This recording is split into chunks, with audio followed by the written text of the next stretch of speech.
And we are back for a special episode of the Big Ten Live Show. My name is John Diadamo. I'm going to be your host for the next hour, followed by Tony Altimore. And I believe Tim Prangley's joining after that. Mega news coming out right now on the Big Ten. So here's what we know at this present moment. And forgive me because I'm just coming off of back-to-back meetings, so I'm not as prepared as I normally am. I'm filling in for Mark Rogers today, as is Tony in about an hour. Here's what we know right now.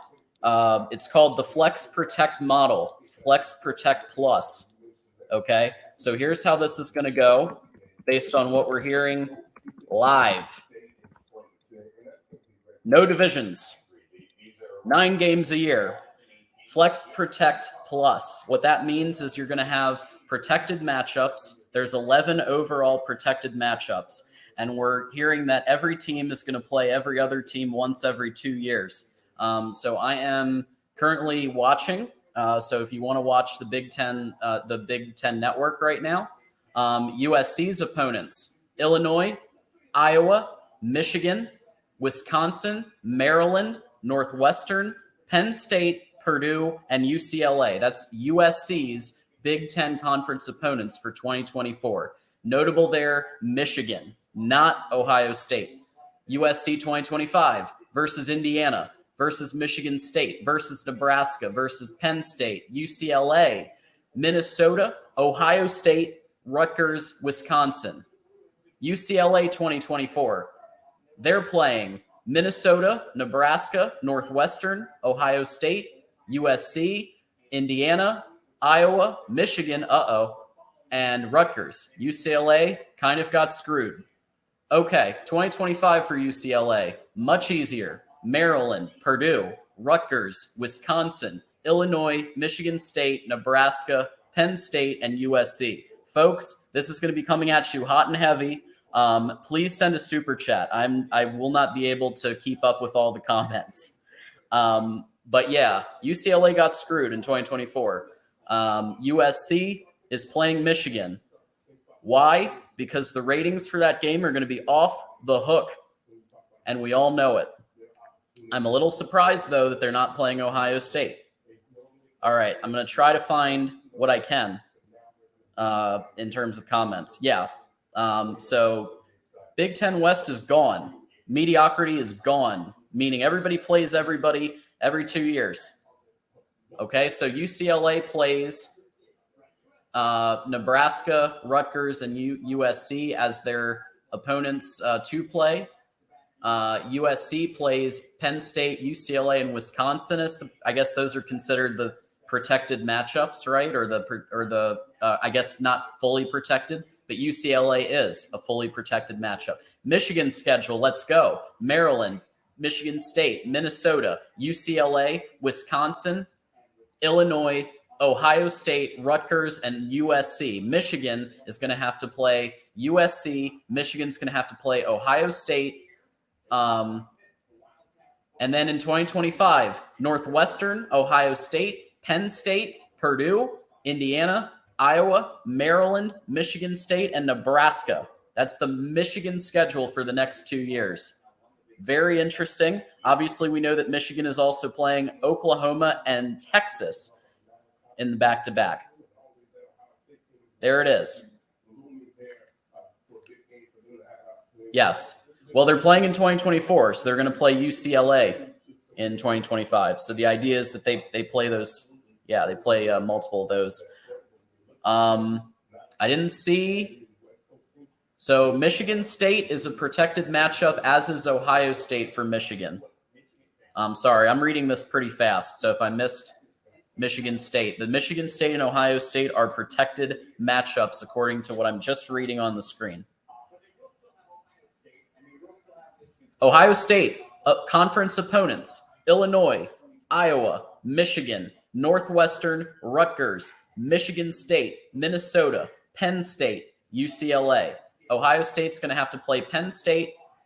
Michigan, honestly, that doesn't seem super bad. And then in 2025, they have to play Indiana, Maryland, Nebraska, USC, there we go, Illinois, Michigan, Northwest. I can't even read. It's going so freaking fast. The bottom line is, folks, no more divisions, okay?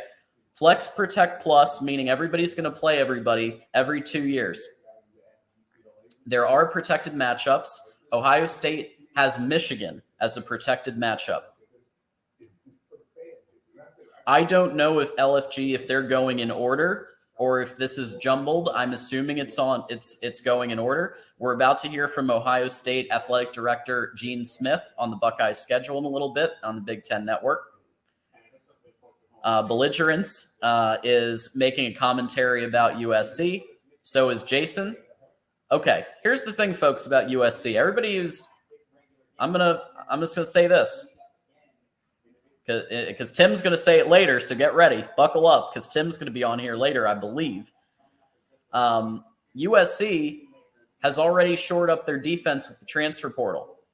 USC has maybe one of the best offenses in the country. They're going to continue that next year. USC is going to be a big factor in the Big Ten, period.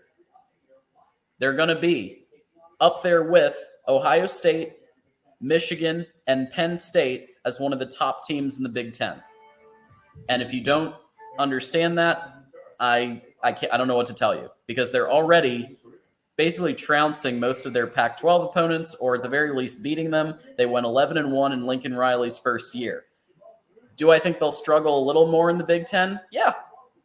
I think anybody would admit that, when you have to play some of these teams like, I don't know, Michigan, Penn State, Ohio State, that's not easy.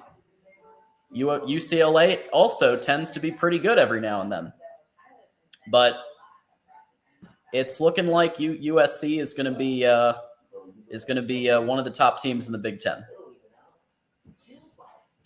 I'd still put Michigan and Ohio State ahead. I'd put Penn State and USC in a similar spot at the moment, but that's right now. In a year, they might hire Jim Leonard as the defensive coordinator. More of a Big Ten mentality. They might do that.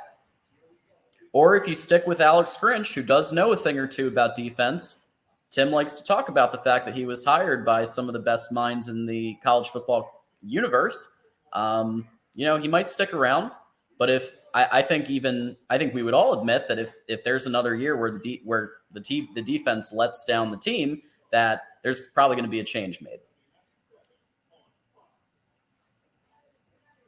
I don't think USC is going to run the table in the Big Ten. But a lot can change in a year, Tim. So I could be very wrong. USC, listen, Michigan is losing JJ at some point. They're definitely losing Blake Corum and Donovan Edwards after this year. They're going to the NFL. It's possible, but USC is going to have a tough time, as is Michigan, by the way, as is Ohio State. We're kind of expanding the Big Ten East mentality to the whole freaking conference now. I'm excited about that. Now we don't have a mediocre division anymore. I'm sorry to those of you who are Iowa fans, Wisconsin fans, etc., but I think even you would admit Big Ten West has won 0 conference conference titles since they established these divisions. The last time was Leaders versus Legends, I believe. Wisconsin won in 2011, I think. You have to go all the way back to Leaders Legends. If you want your comment to for sure be highlighted, send a super chat. Because I'm telling you right now, those get immediately starred. And you can send a super chat, and I will read the comment on the screen. If you don't send a super chat, I will try. That's all I can promise. I will try. I'm putting the link here for anybody to call the show. I'm going to, at first, probably take one at a time, especially with, because I'm only doing this show till 5:30 Eastern today. I have another appointment I have to get to, but Mark asked me to fill in, and I was more than happy to do that for him. Minnesota Golden Gophers have Iowa's and Wisconsin as protected matchups. Makes sense. Minnesota plays Maryland, Michigan State, Nebraska, USC, Wisconsin, Illinois, Iowa, Penn State, and Purdue in 2025. I must have missed 2024. Like I said, we're going hot and heavy here. The interview with Tony Petitti is about to happen. New Big Ten commissioner. Let's hear this out.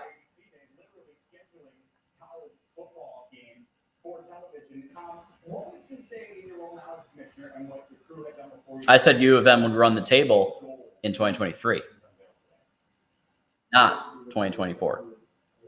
That's a whole different universe, man. I don't think either of them will. We have our first call today. Golden Playbook. Golden Playbook. Thanks for calling in, man. How's it going? It's going good. We're just getting some immediate reactions from the Big Ten news here and the new model. What are your thoughts on what you've heard so far? Well, I'm actually we had some great news today. Notre Dame had some great news that we're getting a new athletic director. Wow. So I think it's getting close for us to join the Big Ten. So is the new athletic director more Big Ten interested, do you think? I think so, yeah. It's just a theory, of course, but sure. People are thinking that it's getting closer to that because our old athletic director wasn't really I don't think he was going to want to join the Big Ten. Yeah, I mean, even Will ND, who has been very pro-independence, has said that the AAU move was heading us a little bit closer to Big Ten. Yeah. So I trust Will on that, and also what I've been hearing. I think you guys are headed for the Big Ten eventually. Yeah. Which, unless there's an unless. If you can negotiate $75 million a year with NBC for playing Navy, then you guys will probably stay independent. But I don't think that's going to happen. No, I think that we're definitely going to join the Big Ten. So Tony Petitti, brand new commissioner of the Big Ten, is basically saying, bottom line, that this is better for competition. We're not going to have the Mickey Mouse division of. He didn't say that part, but you're not going to have an imbalance in divisions anymore, because now you really are going to put the two best teams in the Big Ten championship. Yeah, isn't Miami? They possibly might be going to the Big Ten as well, right? And Stanford. Big Ten, yeah. Miami just joined the AAU as well. So Miami and Notre Dame, we've been talking the last couple of days about that possibility. Yeah, that's another interesting matchup because I think us and Miami's had some great matchups. I wasn't even born though when they were facing each other, but when they had those matchups in the 80s. Tim Armstrong, the answer is Michigan's protected rivals are Ohio State and Michigan State. LH, the answer is it's one now, meaning they are getting rid of divisions and the top two teams are going to be playing. We know this for a fact. It's being reported right here in the Big Ten Network. Welcome, Traveling Fools. Always love seeing you in here, man. Yo, yo, yo. So Notre Dame, here's the interesting thing. What would happen if Notre Dame joined the Big Ten? Then that may become another protected rivalry for Michigan, right? Because I think you can have up to 3. And they might have done that. They might have did that because of the fact that Notre Dame might be coming in. Because that's kind of the definitive example, I would think, of a third protected rivalry for Michigan, right? Yeah. They're basically, what do you mean by that? Meaning, oh, thank you, Tim.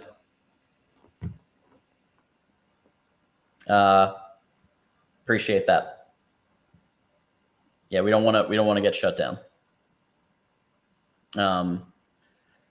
So basically what I'm saying is if Notre Dame joins the conference, then currently Michigan has Ohio State and Michigan State as rivals. So now they could add Notre Dame as if you can have up to 3. Oh, so you basically say like Ohio State would be our rival too. Exactly. And Michigan State again. Well, Michigan. No. I'm saying Michigan would be the protected rivalry. I don't know about if you would consider Ohio State to be. I mean, that you're more of an expert in Notre Dame. No, Michigan and Notre Dame would be protected. They would always play. Oh, yeah. That's the one matchup I want back. Yeah, I agree. It's way too long till the next game. Isn't it like 10 years? Yeah, I think it's like 2033 or something. Yeah, that's crazy. Yeah, we got to play more often. That'd be interesting to have a rival with Ohio State as well, though. Like, it'd be like you guys have a rival with them, and then that'd be pretty interesting. Tim Prangley, who, as we know, just had an amazing guest on Sunday night's episode of Trojan Conquest Live. Check that out every Sunday at 8 p.m. Eastern, 5 p.m. Pacific. Michigan has a couple big seasons without a playoff win, and all of a sudden they're world beaters. How about beat TCU and then talk about beating USC? Yeah, I mean, TCU was not – there's no excuse for that. Jason and I both agreed on that too when we were on the panel. So I have no issue with that. Larry Pilgrim, thanks for joining us. Utah fan and 11-1, put it together. Ragtag team is scary. Yes. Yes, and you beat USC twice. Thank you for that. Utah is. I think people continue to sleep on Utah. The only reason they lost to Penn State, in my opinion, is the depletion at that point in the roster. Mm-hmm. I think a healthy Utah team beats a healthy Penn State team. Could be wrong. I'm sure I'll have a Penn State fan get really angry at me for that statement, but it's okay. Michigan State 2024 opponents: Illinois, Indiana, Ohio State, Purdue, Rutgers, Maryland, Michigan, Nebraska, Penn State. So that's Sparty in 2024. Notable, Ohio State and Michigan both playing, Penn State, but that seems pretty much like before. 2025, Michigan, Northwestern, Penn State, UCLA, Indiana, Iowa, Minnesota, USC, and Wisconsin. So in 2025, Sparty is playing both of the West Coast teams. Very interesting. Yeah. Hopefully by then, Tuck will be coming. Michigan is Michigan State's only protected matchup, which doesn't surprise me in the least. And we have our first. Thank you so much for that, Guy Smithson. We have our first, and please keep them coming, folks. $1.99 super chat.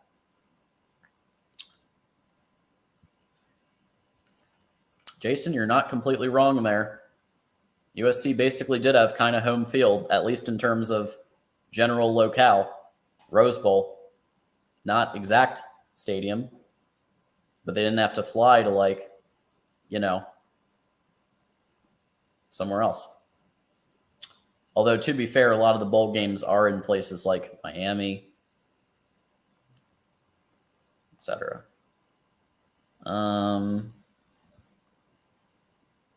But yeah, thank you, Guy Smithson, for your super chat. So if you want your comment or question to be read on air, send in a super chat. I'm going to be posting a link again. Call the show. No mic needed. Let's go. So just so that you know, for those of you who don't know who I am and why Mark isn't here, my name's John Diadamo. Mark is taking a day. So he, like I said before, he's going to be taking some vacation days and some time to himself in June. So you're going to see a lot more of us and we're happy to fill in whenever he needs to so that he can gear up for the big season coming up. So you can find me on Twitter at John D'Adamo. I host Big Ten Live and also Michigan Wolverines Live. So joining us on our special episode of Big Ten Live is Anthony Manzano. Hey, buddy. Hey, John. I have a question for you, actually. For you, with the Big Ten schedule that just got released, out of the top 10 teams, specifically, who do you feel has the weaker schedule in terms of overall schedule, strength of schedule? I'd have to go back to the schedules. I literally just read it on the screen. Yeah, between, would you say Michigan has? I know you're a Michigan fan, but do you feel their schedule's strong, or do you feel it's weak? I don't think anybody's going to be talking about a weak schedule for Michigan in 2024. I'm pretty sure I saw USC, Ohio State. Are they playing UCLA? I don't think in 2024. I know they're playing USC. Yes, and remember, Michigan is also playing Texas in 2024. Are they playing Notre Dame? No, not until 33. But we're playing Texas in 2024 and 2027. We're playing Oklahoma in 2025 and 2026. So add that to now this additional difficulty with USC coming in. I would argue UCLA is off and on a tough team. Does the Big Ten have a home and home series with the ACC the coming up years? Oh, geez. Someone else is going to have to answer that. Iowa, here's their Big Ten conference opponents. Maryland, Nebraska, UCLA, Wisconsin, Illinois. Jeez, it's going so fast. Let me just go back. Okay. Minnesota, Ohio State, Rutgers, and USC. So Iowa's going to have to play USC, UCLA, and Ohio State. Holy crap. And Wisconsin. They are going to be playing a tough schedule. So, hey, Iowa fans in the chat, win all your games this year or win 11 games because next year, I hate to say it, but Iowa's probably not going to be in the title game. Whereas their schedule this year, they don't have to play Ohio State or Michigan until the Big Ten championship game. Do they have to play Wisconsin or Minnesota? Yes. Going to 2025, Iowa's playing Michigan, Michigan State, Minnesota, Northwestern, Penn State, Indiana, Nebraska, Purdue, and Wisconsin. Okay. Michigan State? We read that a little bit ago. Here comes Nebraska, and I'll get back to it, I promise. Nebraska, we're doing live reactions here. Nebraska's playing Big Ten conference opponents. Indiana, Michigan State, Minnesota, Wisconsin. I'm throwing my remote around. Iowa, Northwestern, Penn State, Purdue, and UCLA. So actually not horrible for Nebraska. They've got kind of a gimme schedule in comparison to some of these others. So Nebraska 2024, look out. Might be seeing them. So wait. The Michigan State game, is that at East Lansing or in Nebraska? In 2024, it's versus, meaning so it'll be a home game. So okay. Yeah. Okay. No, because for me, I feel the Big Ten, to me, I like how the Big Ten sets up their schedule. They don't allow their team to do, what is it called? What is the term that they don't allow their conference members to do neutral site games. I like they force the teams to face each other in their home stadiums and stuff like that. That's honestly why, as a Canes fan, I would rather go to the Big 12, Big 10, because you guys make your conference members face each other instead of at their home stadium, instead of the lame thing that the SEC does because they're scared of their people, their teams losing at their opponent's home field, doing the neutral site, to be honest.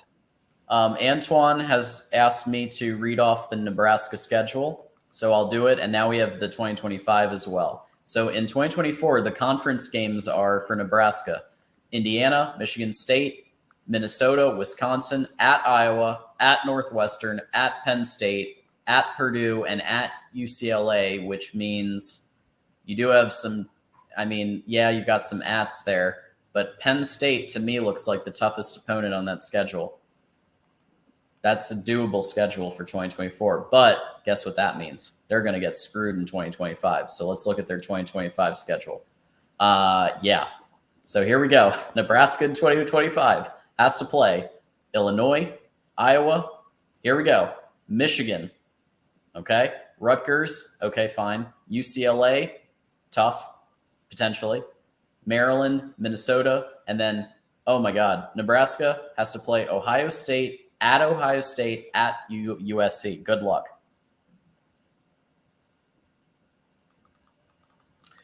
We've got Gene Smith.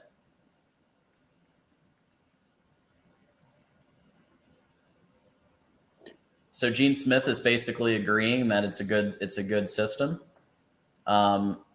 Wait, have you guys played USC?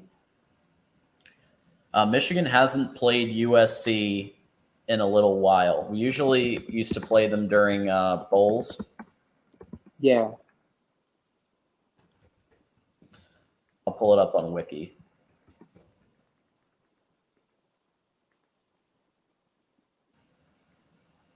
Okay. So the full games, Michigan versus USC. The last game played was 2007 in Pasadena. 32-18 USC.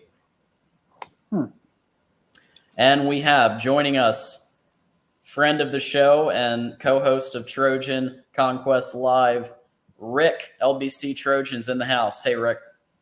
Hey, what's up, John? Happy belated birthday. I hope you had a good one. Hey, thanks, man. Hey, we're getting the news hot and heavy here, so I'm doing my best to keep it all straight. But how about that? No divisions, no top two teams playing against each other. Mark called it correctly. Yep. So yes, I love this. I mean, we're going to join a real conference. Yeah, we are. Yeah, you are. Yeah. For those that think that USC is scared and they're not playing a tough schedule, or why aren't they playing Ohio State? Mm-hmm. Those are questions that I don't have. Yeah. But I ask anybody, once the 2024 schedules come out for all the teams in college football, mm-hmm. find me with a school with a harder schedule. USC is playing at Maryland, at Northwestern, at Penn State, at Purdue, at UCLA, at home versus Michigan, Wisconsin, Iowa, and Illinois. Mm-hmm. We also have Notre Dame at home, and we open the 2024 season against LSU in Las Vegas. Yeah, that's going to be 11, a good game. 11 Power 5 teams. Name me another school that's going to play 11 Power 5 teams in their 12-game schedule. Yeah, I'd like to hear it. You're right. So I can see why they didn't schedule Ohio State. If you look at Michigan, or you look at UCLA, they're playing Michigan and Ohio State. Okay, USC is playing Michigan and Penn State. Mm-hmm. They're not going to make a school play 3 of those schools. Right. So they're not going to make USC play. This is just a guess. They're not going to make USC play a Michigan, Ohio State, and Penn State all in the same year. Why? Right. That's not good. Real quick. So Golden Playbook, if it's okay, I'm going to let you go just because I'm going to keep rotating out. That's okay. All right. But thanks for calling in, man. Alrighty. Yep. Thanks. And, looks like Tony. Okay. Cool. So there we go. All right. Oh, we're getting Illinois now. So we've got they're playing Iowa, Maryland, Michigan. One sec. I'm trying to keep up with this. Purdue, Michigan State, Northwestern, Ohio State, Rutgers, USC. So Illinois has a pretty tough schedule in 2024. What I'm realizing just from a high level, Rick, is that it seems like most of the schools basically have an easy year and a tougher year. That's what I'm seeing. Yeah. Just general high level. I would agree with that. And, I'm looking at USC's 2025 schedule, and they have, like, for 2024, they give USC 5 Big Ten road games. And then in 2024, it makes sense. They're going to give us 4 road games. They're going to do that with every team in the Big Ten. It's 4 and 5. You've got a 9-game schedule. So, USC has to play Ohio State and Wisconsin and Minnesota and Rutgers on the road. And keep in mind, we also have Notre Dame on the road in 2025. So those are 5 high-quality road games. And that's some traveling, but we knew that going in. But name me another school that's played at Ohio State, at Wisconsin, and at Notre Dame in their history. So to hear that you're scared, I just don't buy it. Maybe some people are uneducated about USC and its history. I'd be willing to clue you in on that. We're not scared of anybody. We even took the phone call from Nick Saban in 2016 and took a public flogging, a beating that I saw in Austin, Texas. So how many schools are going to go play Alabama at its peak? We did with Clay Helton. So to hear that USC's scared, come on. Wait, did somebody say that? Well, Jason Moose says we're scared. Oh, yeah. So, the flip side of what Jason's saying isn't wrong either. When he's saying, so Michigan's schedule in 2024 is not easy, okay? Because not only is Michigan going to have to face Texas, now they're also going to have to face Ohio State, USC, and so that the only one that I don't see here that's like a super threatening one is Penn State. So I don't see Penn State listed for 2024. Sorry, I'm really confused. Did Michigan schedule a team that is not an orphanage for a non-conference game? Isn't it crazy? Yeah. But there are convents and orphanages that need to go to the big house. I'm shocked. I'm just teasing. Tony Altimore is joining us. And okay, Tony's sorry, I'll go back to eating dinner. No, you're good. Tony, you're welcome to come in. He will be taking over for me though at 5:30 Eastern, so I can run and do things. But no, thank you all. Let's see here. Antoine, friend of the show, got to check this strategy of this Big Ten cannibalizing itself. Well, remember it's the 12-team playoff in 2024. So I don't think this is cannibalizing. I think this is just balancing the divisions the way that they should have been before. I don't think that it was a lot of integrity to have a Big Ten West division that was like McDonald's Funhouse and a Big Ten East division that was a complete meat grinder. Now it's more fair. And Gene Smith was just on the screen saying that exact thing.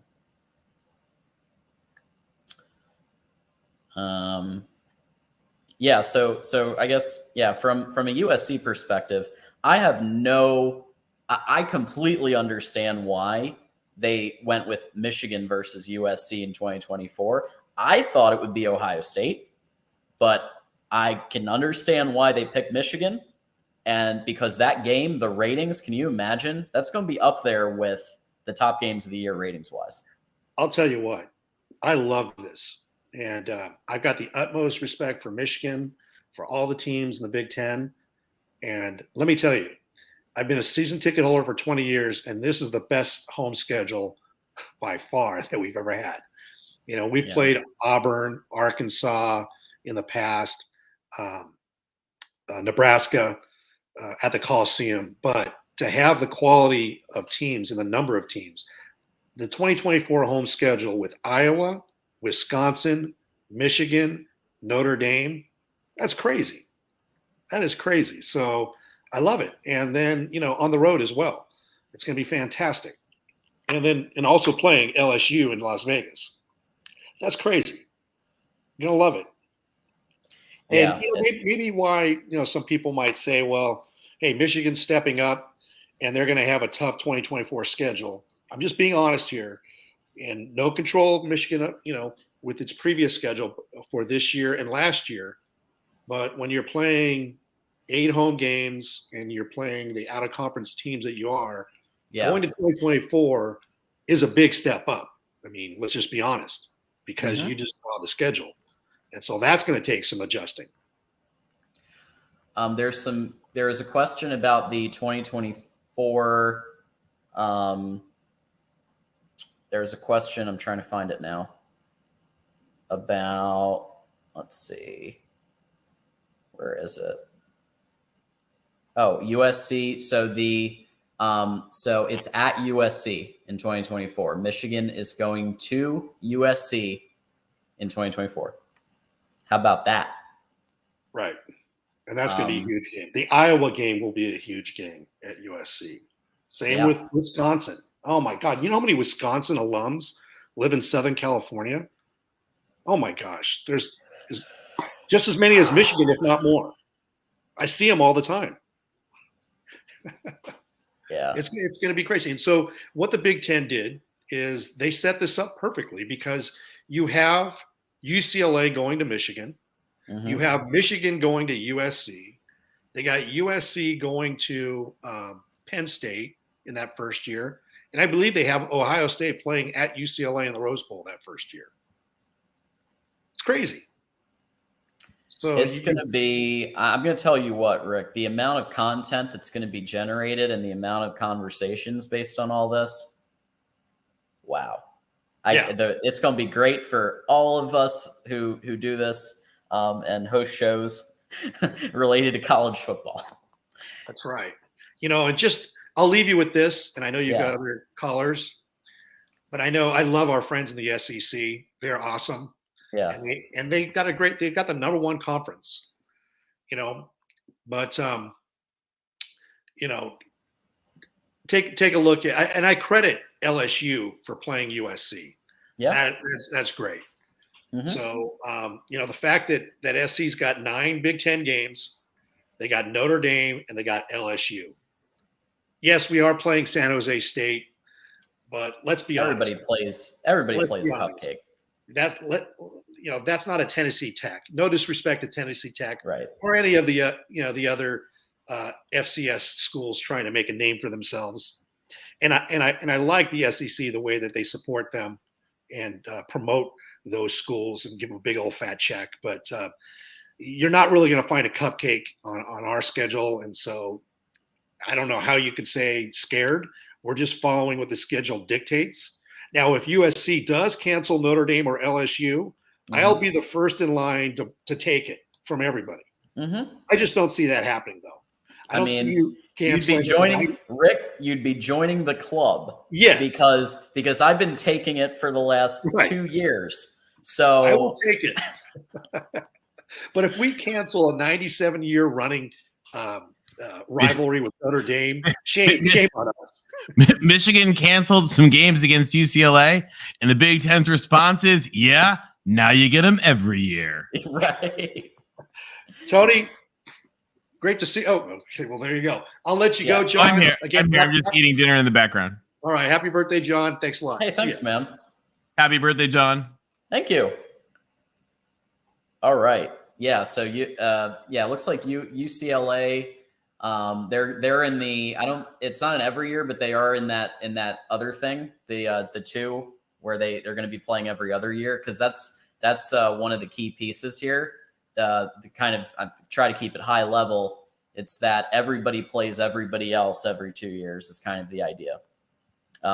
So kind of, or at least in terms of the protected, there are a few protected rivalries, but not as many as I was thinking. We do have, thank you for posting that. So join the show. Come on down. Well, and John, what do you think? USC at Penn State is definitely going to have to be the whiteout. Oh yeah.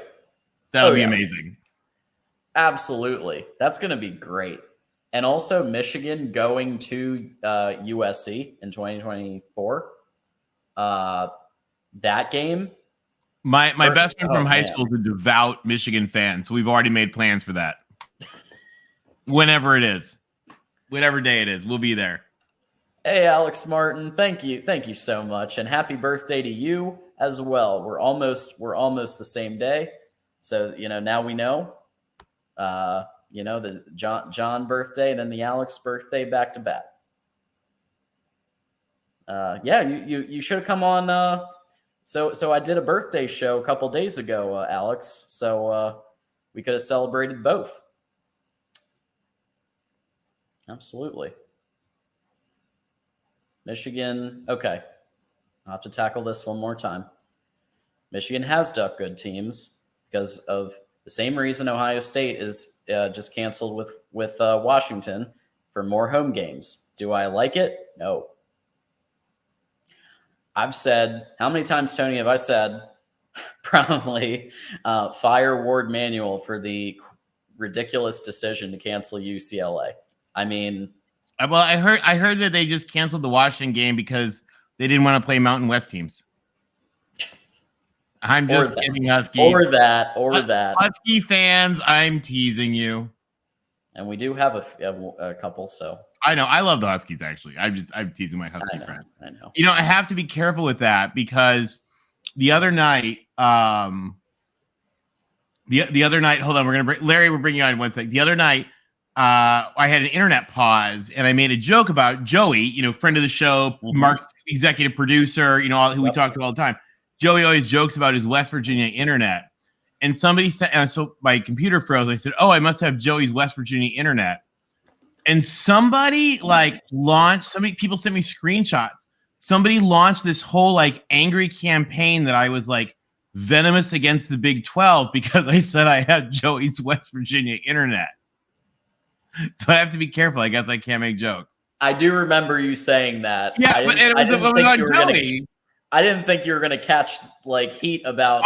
Apparently all these Big 12 people got really mad about I was being mean to the Big 12 because I made a joke about Joey and me having bad internet for the day. Anyway, we got Larry Pilgrim, who's more cooler than I am. Yeah, let's bring Larry in. Hey, Larry. This is so great. This is so great that Tony's on. There he goes. Oh, no, I'm just having dinner. Tony, I am now being called Larry Altimore on all the other channels because I'm anyway. Oh, that is too funny. I'm sorry, Larry. That's all right.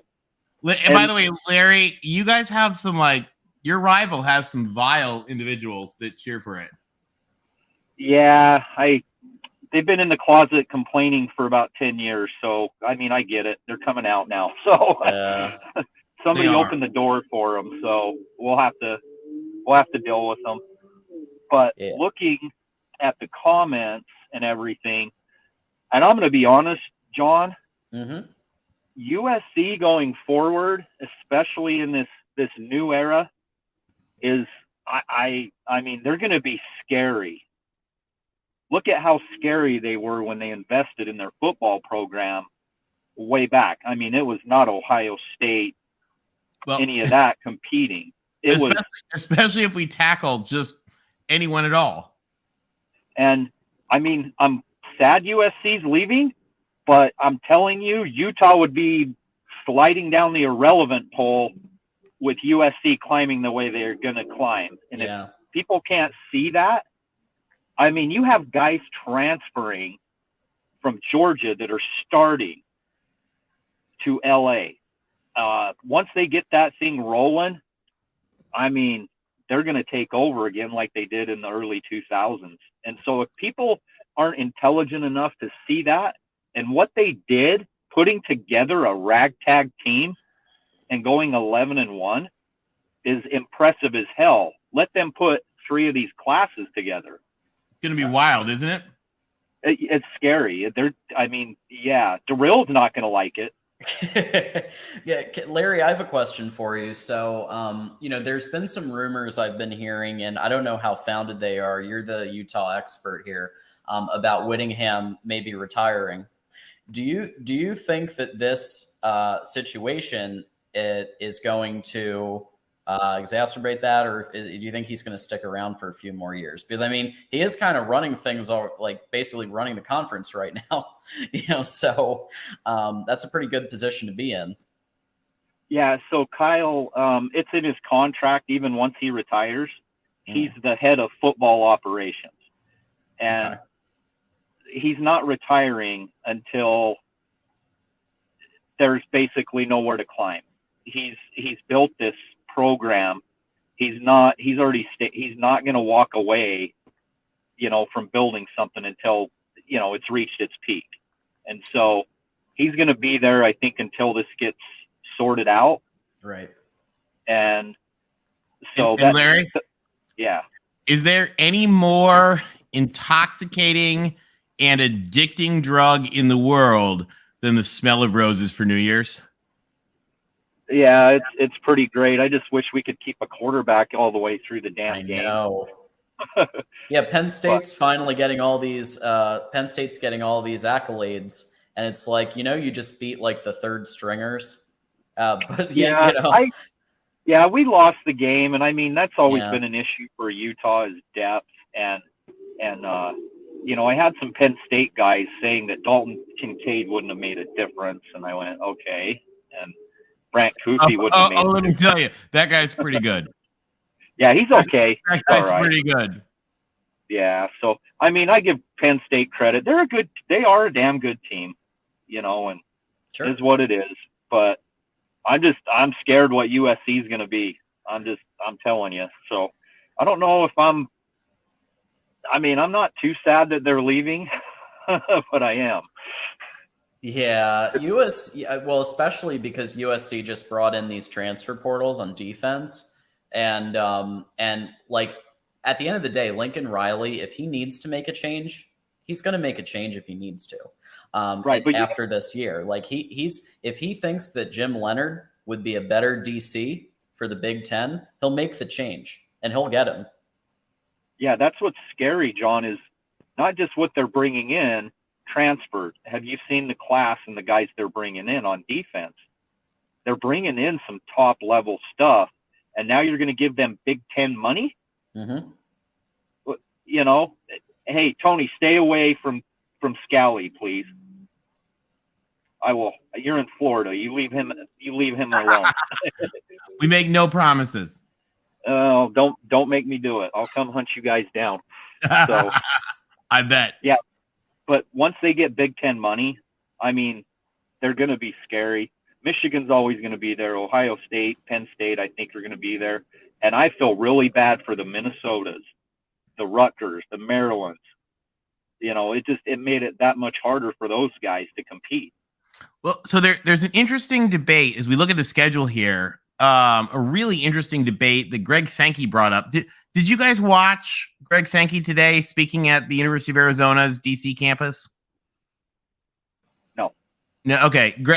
Fascinating discussions. But one of the things Greg Sankey talked a lot about, and a couple of the other guys as well, is in a discussion led by Heather Dinich, actually, and Bobby Robbins, Arizona president, was the issue that because there are only so many broadcast windows, this idea of like, and we've talked about this on the Voice of College Football channel, but you can't really have just like unlimited conference expansion because you only have so many windows to put the games on.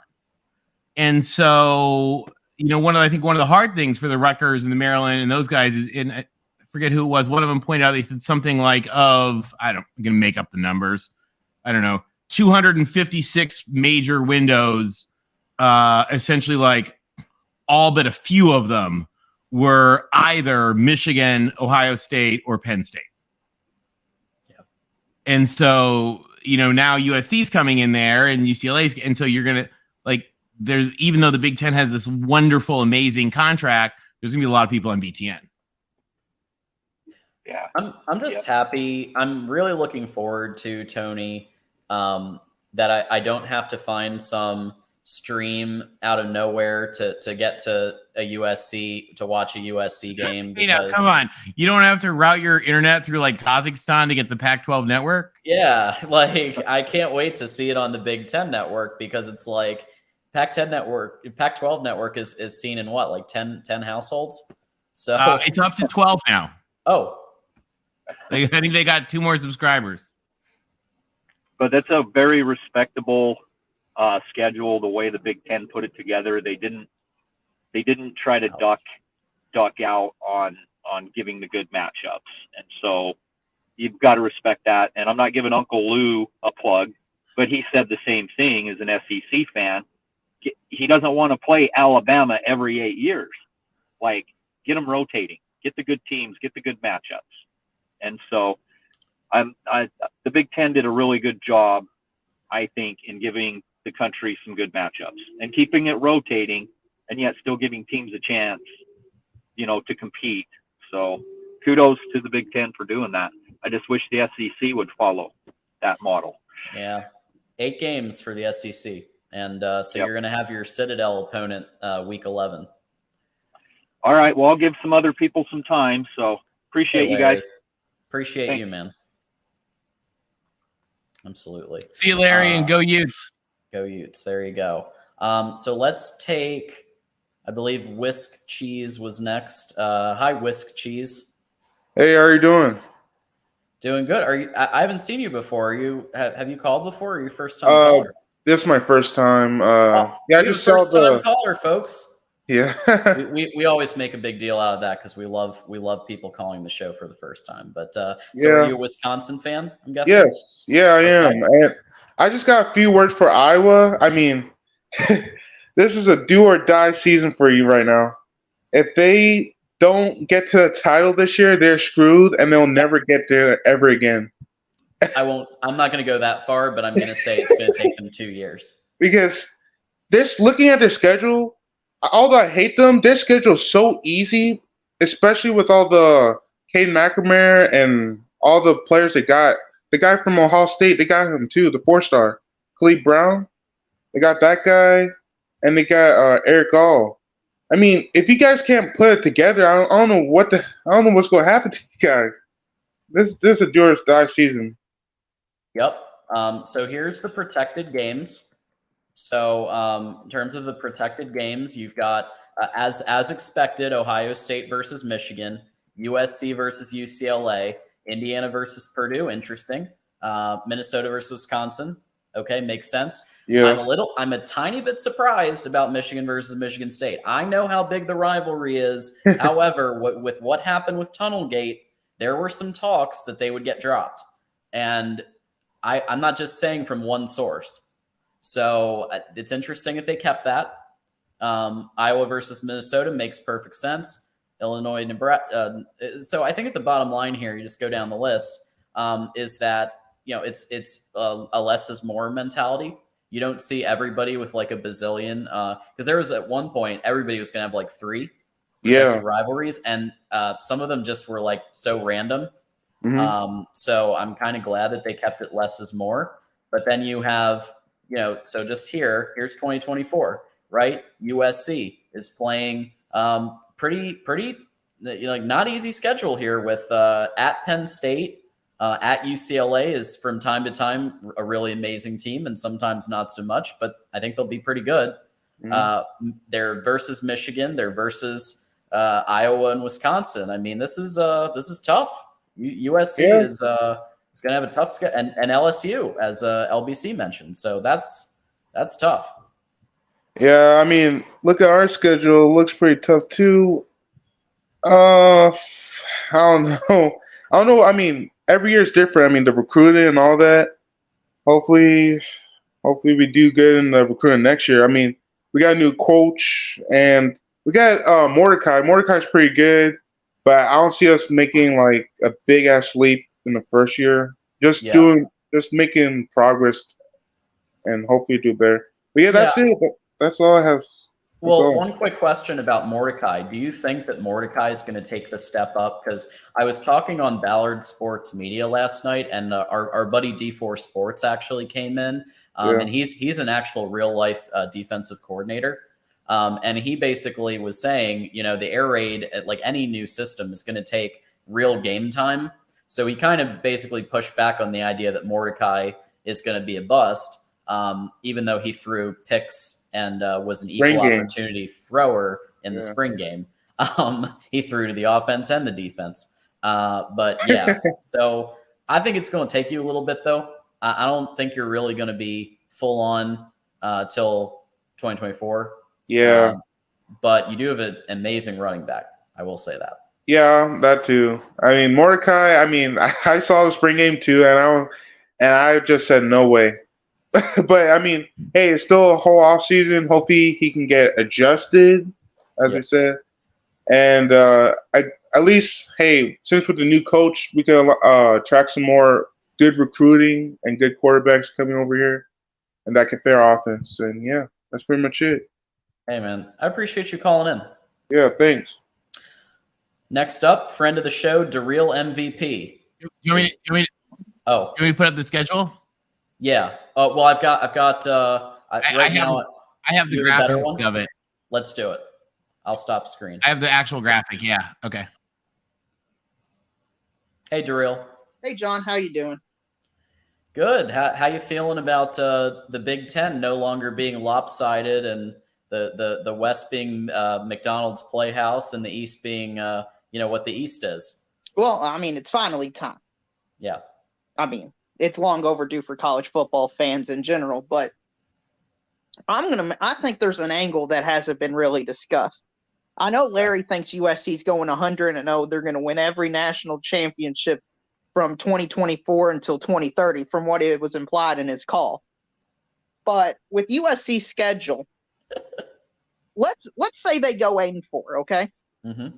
They lose to LSU, Notre Dame, Penn State, and Michigan. Okay, UCLA is going to go, USC is going to go 8-4. Let's say hypothetically they go 8-4. They're not going to have Caleb Williams there, right? So it's possible. Let's just say even though it's like 5%. Let's say it happens. Okay. Because I'm not classing USC here. That's not where I'm going with this at all. If they go 8-4 with losing to those 4 teams, and those 4 teams playing as well as we all think they could be playing in 2024, USC should still make the 12-team playoff. Yeah, you can hypothetically make a 12-team with 8 wins. Yeah, and I think what the SEC doing with their 8-game schedule is we're going to look at a USC. If they go 8-4 and don't make the playoff, then why should we go to non-conference games? Because what you're telling us is you can have one of the hardest schedules in the country, and you will not be rewarded for it in any way, shape, or form.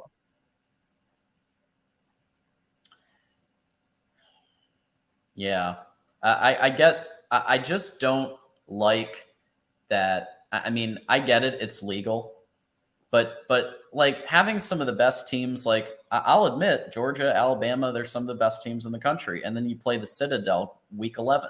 I know it's legal, but it just isn't, in my view, not the best look. Oh, listen. The problem is there has to be an incentive structure for the SEC to change. And if you want the SEC to change, reward strength of record, reward strength of schedule. Yeah. If USC is not rewarded by playing LSU and Notre Dame in non-conference schedule, especially if they're competitive in both their games, then there's no reason anybody should schedule hard non-conference opponents. Yeah.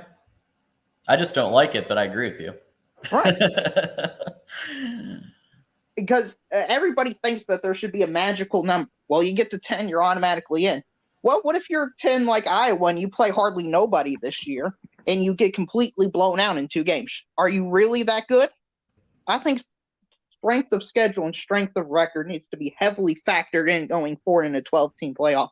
And I think USC's schedule will determine not only the future of them, but the future of college sports in general.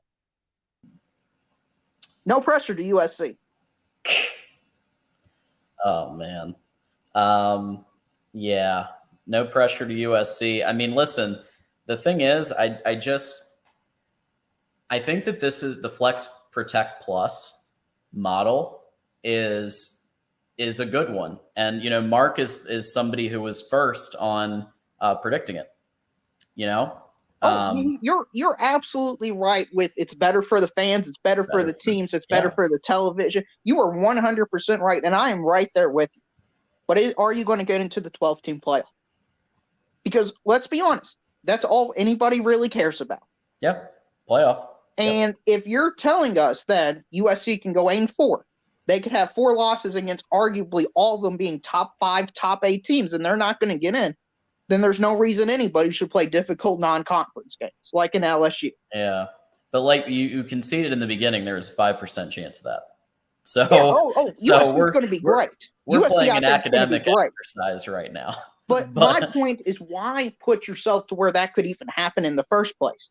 If 9 wins is the quote-unquote number to automatically get in, or people think, hey, you're in the Big Ten, you won 9 games, you're checked in. It's just a presumption. Then why not play a Citadel? Why not play a South Dakota State? Right. It's a lot easier than having to go to play LSU and Notre Dame in the same season. Yeah, somebody's going to have to literally the commissioner of college football in the future, Mark Rogers or whoever it winds up being, is going to have to, have some regulations across the conferences. You're absolutely right. But when I saw USC's schedule like that, I thought this is going to be a test for what we and the SEC do and what everybody else should do going forward. Well, and Tony's about to take over as host because I'm going. I have an appointment here in a little bit. But one of the cool things when they're doing the Pac-12 chat show live is the 12-team playoff simulation where they asked the Patreon community, and what was notable about that is you had plenty of Big Ten, you had plenty of SEC. You had a decent mix of some of the different. Now maybe this will change that a little bit, but I think Andrew is exactly right. Big Ten's not going to get shut out of the playoff unless something absolutely. Oh, I'm not talking about the Big Ten getting shut out of the playoffs. Yeah, I was just answering that.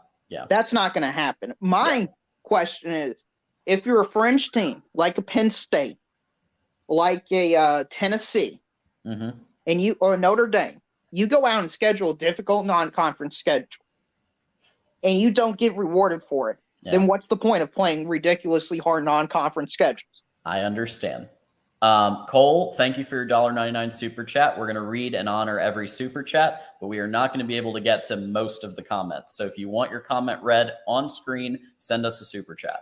Cole, Nebraska 2025 schedule can't be legal. Yeah.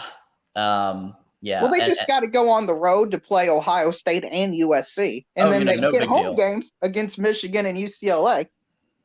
Well, one thing that LBC and I agreed on is that it seems like you get one easier year and one tougher year, and I don't hate that because it gives everybody a chance to potentially get to the 12-team playoff and win a title, and then some years you're going to have a tougher gauntlet, and some years you're going to have a lot of the Northwesterns of the world.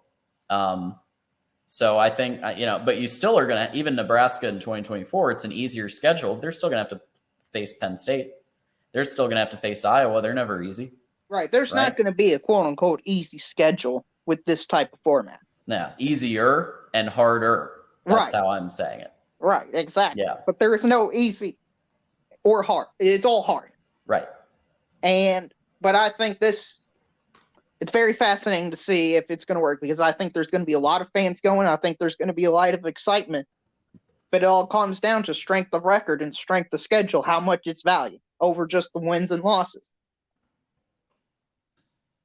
Absolutely. So yeah, just a reminder, if you want your comment or question read on air, we are asking you to send in a super chat, especially today. Things are going just way too fast. But what I am going to do is put at the bottom here. Actually, I won't do that because I'm leaving in a second. But yeah, so Cole, $1.99, and Guy Smithson so far. Keep sending in the super chats. Tony Altimore is going to be taking over as host here any second, so that I can go, and I'm going to be going to an appointment, so I got to head out in a minute. Is it okay? Let's bring in Jackson's been waiting a while. Let's Darrell, we're going to add to the SEC contingent, and we're going to bring in Jackson Johnson. Hey, buddy. Hey, Johnny. What's up? What's up, Darrell? Hello, Jackson. What did you think about my theory that USC, if they go 8-4, should still be in the college football playoff potentially? Well, if you have a tough schedule, I think you should be rewarded for it. I kind of like that, but I don't think USC will go 8-4 in 2024. That's not the point I'm making. I've already conceded that they're probably not going. I think they'll probably go 10-2 personal. But I'm just saying, if they do go 8-4, I think almost nobody's going to say they should be in the college football playoff because they lost what would that be, a quarter of their schedule? Well, let's see. They pretty much have 11 Power 5 opponents, so that's pretty good. Right. And they're non-conference is what, I mean, they got to play Notre Dame and LSU. Right. I mean, it's possible those are going to be two of the better non-con teams in all of college football. Those could be 2 top 5 teams. Right. So they should be rewarded. LSU and who else? Notre Dame. Notre Dame. Yep. They'll be up there. I don't know if Notre Dame's going to be top 5, but they could be. Yeah. But they should be rewarded. And if people and if they get to 8 wins and they're not rewarded, I think that's going to have ripple effects on the sport. Because I think that could be looked at by the Greg Sankey and say, hey, we're going to stick to 8 conference games because you all are rewarding strength of schedule. Well, if USC, which I don't think they'd make it to the playoffs if they go 8-4, but if they go 8-4 with a really tough schedule 2024, and they just so happen to make it to the playoffs, it will show people schedule tougher non-conference games, and you're good to go.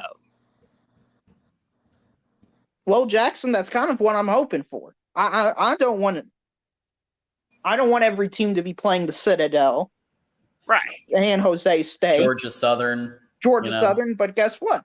If you're not going to reward them, I know Mike Fort's in the chat saying an 8-4 team makes the playoffs. The system needs to be scrapped. Well, if you lose to 4 top 8 teams in the country, you still could be one of the 12 best teams in the country. Right. Yeah. Well, I mean, why not make like a game against the Citadel a spring game? I think there should be one like that, but I don't think there should be multiple G5 FCS type teams you play every single year.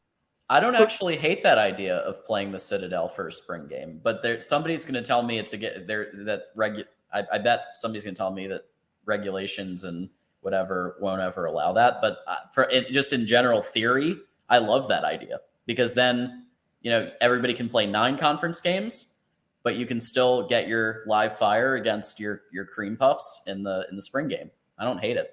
There you go. Well, a few things I want to go over for the future schedules of the before you do that, so Tony is actually going to be taking over as host here right now because I've got to leave. So everybody, Tony Altimore is in the house, taking over. Alrighty. I'm going to go. Thanks everybody for coming in. Keep it here, Voice of College Football, as we live react to the Big Ten new schedule announcements. Thanks, guys. Thank you. Hey, Tony. So, what's your take on Michigan USC in 2024? That's going to be an awesome game. Like, wow. Tony, I think you're muted. Thanks, Surreal. Sorry. No problem. Sorry, I'm just stepping in real quick. No, I can't wait to be there. It's going to be an incredible game. It's going to be a lot of fun. USC has always played a lot of teams historically.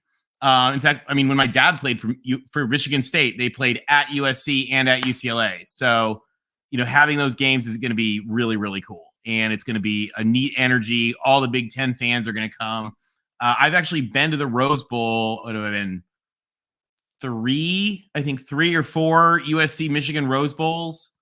So, Michigan always turns out and they'll fill the Coliseum.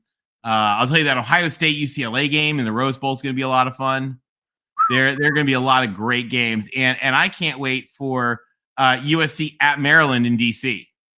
Oh man. Like who would have thought Yeah. Oh, sorry. Go ahead. I was saying that, if you had said to somebody in 2010 that USC Maryland would be a Big Ten conference game, we probably would have been laughed out of the room for suggesting that. Well, so I was when USC played at Virginia. I was there, and it was so USC, when USC travels, and to Big Ten fans, you guys can get used to this. They set up, technically every school does this, but USC does it more than other schools. They set up like a base camp in whatever the biggest nearby city is. And of course, that's where they have the huge pep rally and all the alumni parties and all that kind of stuff. And then they, bus or train to the game. Notre Dame, they train, sometimes they bus. But when they played at Virginia, they set up the base camp in DC. So it was all the games and stuff in DC, all that. When we played at Syracuse, we played them in the Meadowlands, and so they did it in New York. So I mean, the USC band took over Times Square for a huge pep rally. So they'll do that. I can't wait for the USC at Rutgers game, and it's going to be a lot of fun. Oh man, it must have been fun getting to see USC Virginia at Virginia in, I believe it was 2008. I think so. Yeah. Yeah.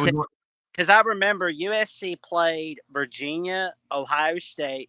Ohio State was the second Saturday of September, and Notre Dame was rivalry week, and then you guys played UCLA championship week.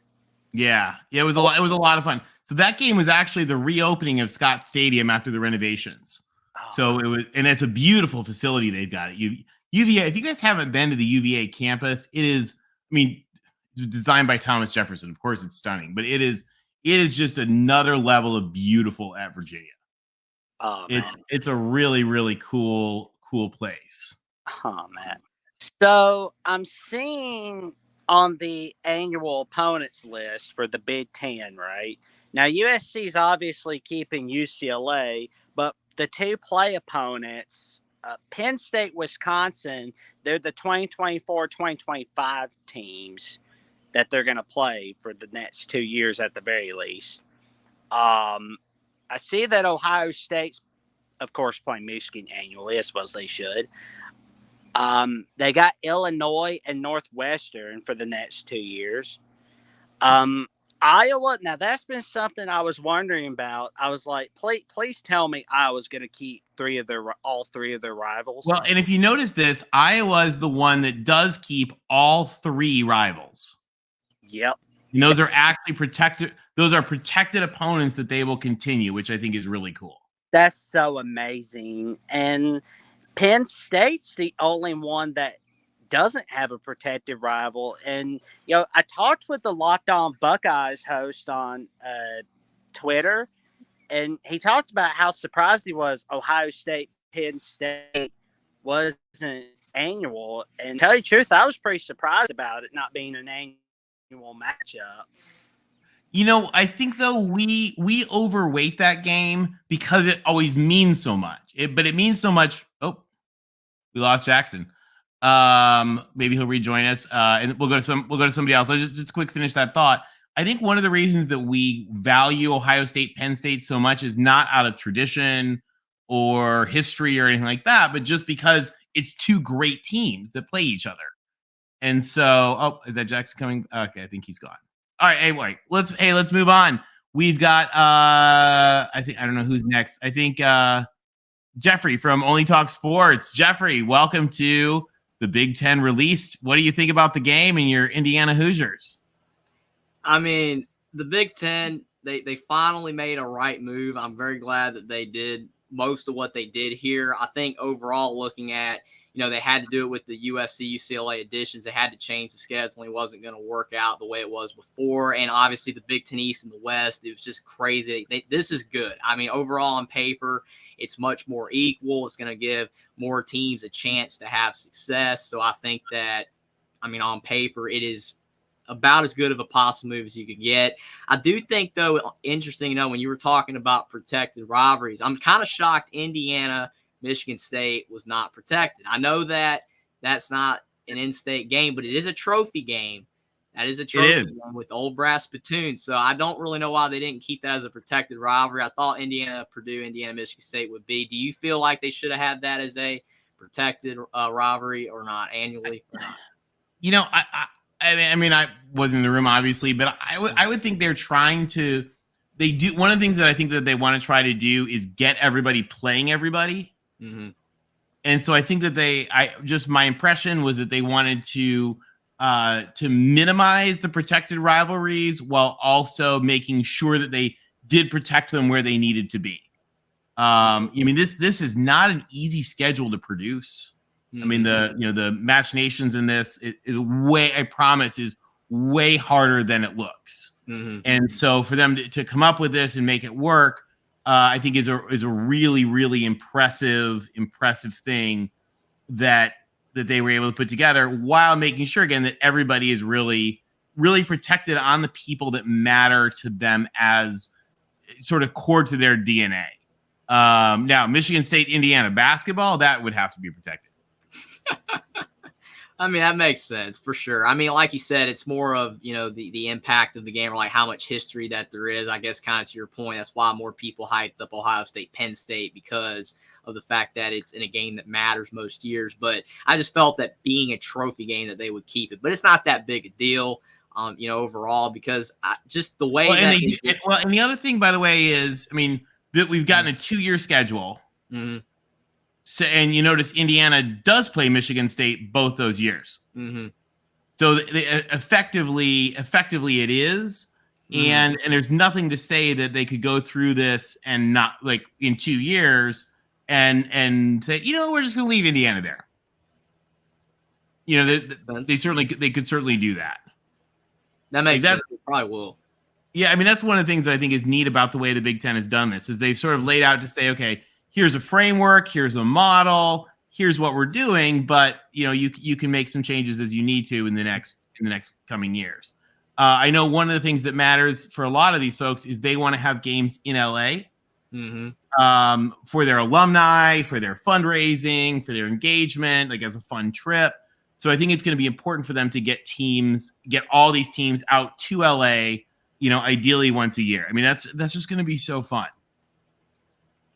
Oh yeah, I mean, especially for the better teams like Ohio State, Michigan, where it will be a fantastic game. I mean, Indiana, I mean, they're gonna probably enjoy going out there to USC and UCLA, but more than likely won't have a good chance to win. But I guess just the journey and being there is cool enough. Hey, one thing I learned as a Big Ten kid growing up in Big Ten country is anything can happen. For sure, especially if it's at Iowa at night. Oh yeah, Kinnick Stadium is unreal. For sure. I think that overall, though, I'm glad that they did what they did. But the non-conference games, I know that we've talked about the non-conference games, the 8 conference games, to a fault, just over and over and over. But it's like, if you got to have it where the Big Ten has 9, all of them have to have 9. And I kind of heard you One Scoop John talking to, DeReal about it earlier, about how you have, the strength of schedule, needs to matter more for the SEC to make the move. And I get that, because, I mean, the SEC, they want to get teams in bowl games. And when you have the 4 non-conference games, it makes it easier to get to a bowl game, because you can it's pretty hard to not get to a bowl game, let's be honest. All you got to do is just beat 3 easy opponents, usually have 1 decently hard game, whatever, and then you make a bowl game. It's very easy. In the Big Ten, some of them do. If you're not a very good team like Rutgers or Indiana or Northwestern, it's extremely difficult to do so in some years, because you have non-conference games. Most of the teams are tough, and then you have maybe 1 hard non-conference game, so that's 10 tough games. Makes it a lot harder. I just wish all of the conferences would go to 9 games to make it, I guess, more balanced, more equal, make it say that you're more legitimately making a bowl game. But obviously it's hard to do that, like you said, when the strength of schedule doesn't really matter as much. It matters, but like if you're going to be ranked in the top 25 or something, you're usually a brand team. If you're like 7-4, it's because you've played tough opponents. They'll rank you, but at the end of the day, it doesn't really help you in any regard. It's still, if you're going 7-4 and you play an easy schedule and then you're 7-4 playing a tough schedule, it doesn't really make a difference. Like in basketball, that helps with seeding. You could have a bad record and be a 5 seed in the NCAA tournament because you played an extremely difficult schedule and you did good enough. In football, the strength of schedule just doesn't matter enough. That's why the SEC won't go to 9 games. We all definitely know that. But there's got to be a way to make it where all of them will be equal, where it will happen. I agree with you. Mm-hmm.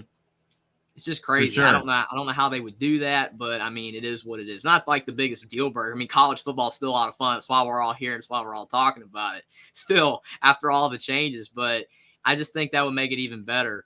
I mean, all these moves, I mean, it's been crazy having USC, UCLA, and they're going to be going to the Big Ten, Texas, Oklahoma, to the SEC. And then you've got all the, fallout from that. You have BYU and all these teams going all over the place. But I think the biggest thing that's made it so much different is just the fact that the Big Ten and the SEC are the top two by far now, where it was, slightly better before, or, even at times the Pac-12 in its history was better than those conferences. Now it's just the Big Ten. I mean, they're taking your Trojans and the Bruins, and then you're taking the Longhorns and the Sooners to the SEC, and it's just making it dominant. By the way, these teams are dominant here on the screen. By the way, Jeffrey, how good does this just look with SC and UCLA here in the schedule? I'm just grinning from it. I'm excited for it. I'm sure definitely a lot of people are. I mean, I know that Ohio State fans and Michigan fans probably aren't happy about it, especially with USC, because, it's more high-level competition. I mean, they probably like it, but then they don't like it either.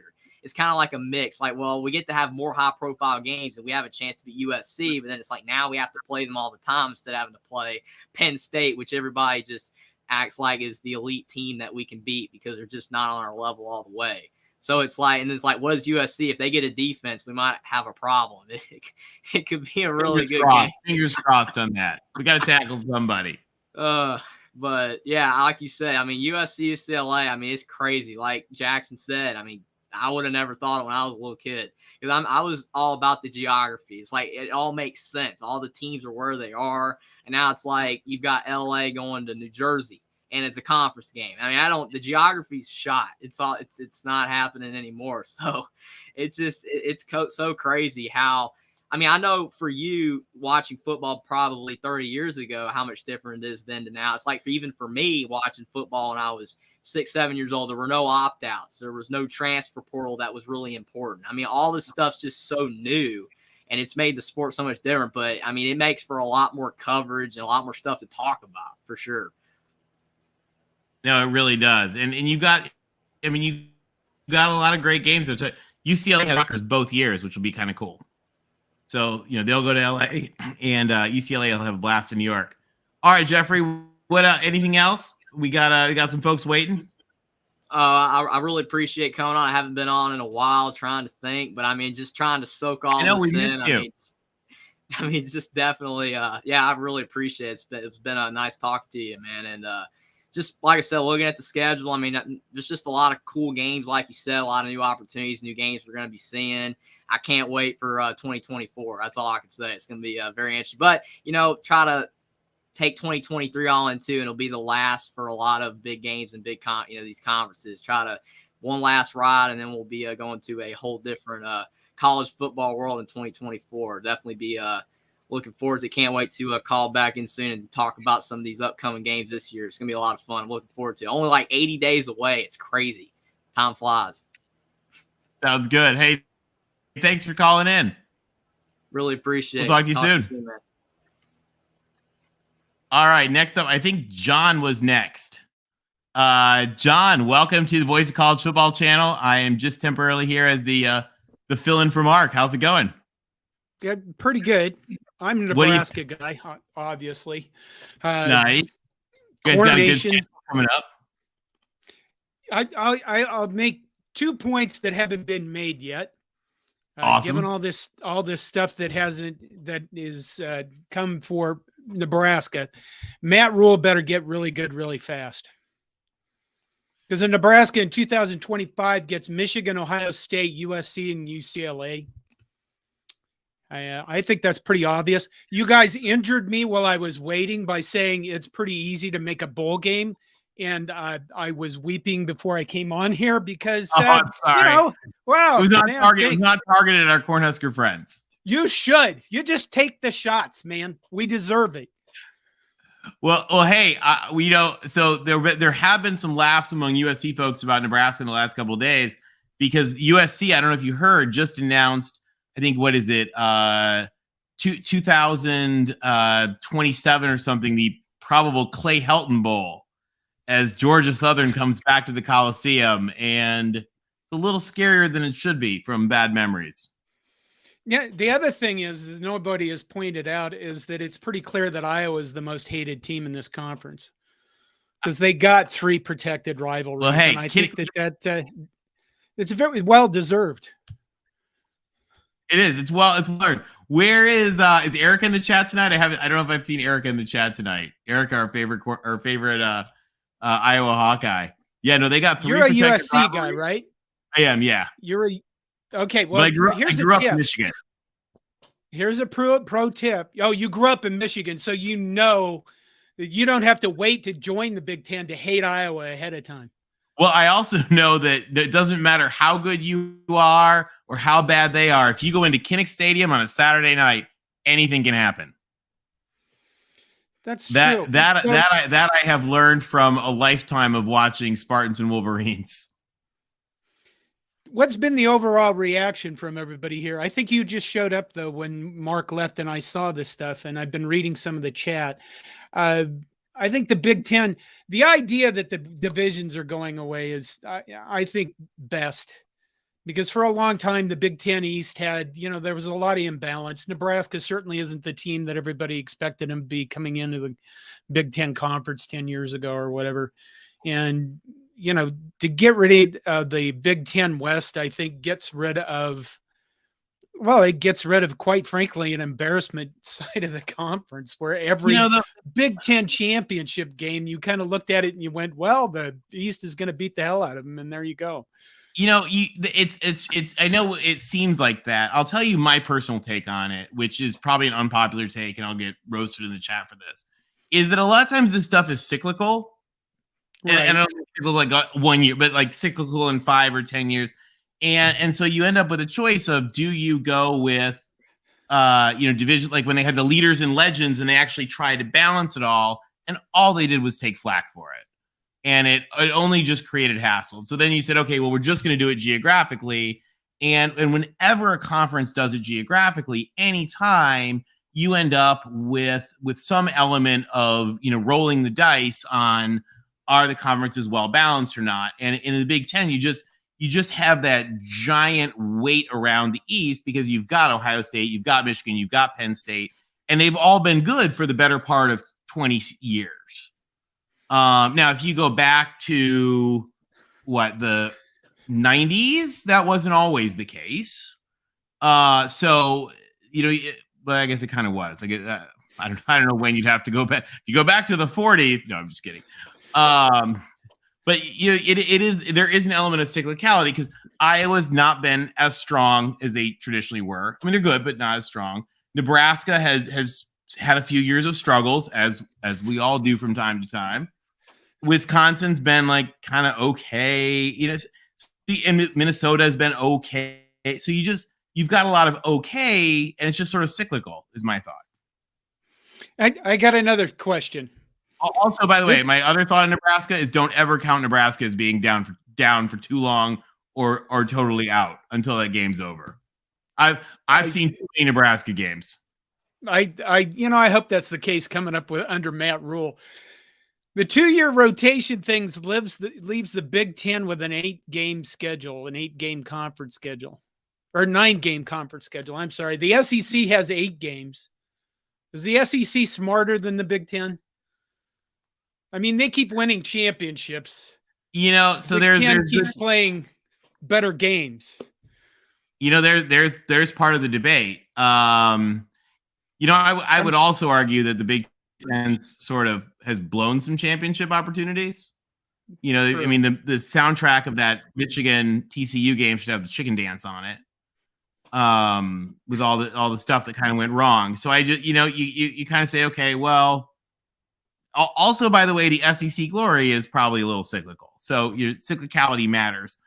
I think that having the 9 games is important, particularly given, the SEC's propensity for scheduling orphanages and convents. If they were going out and being like, hey, we're going to play 8 games, but we want to play 1 ACC game and 1 Pac-12 game, or 1 ACC game and 1 Big Ten. We want to do an SEC Big Ten thing. Like, okay, that would be pretty cool. When they're like, well, we want to play the Austin P freshman team this time in November. Then you're kind of like, all right, guys, let's not do this. But at the same time, Greg Sankey talked about this a little bit today.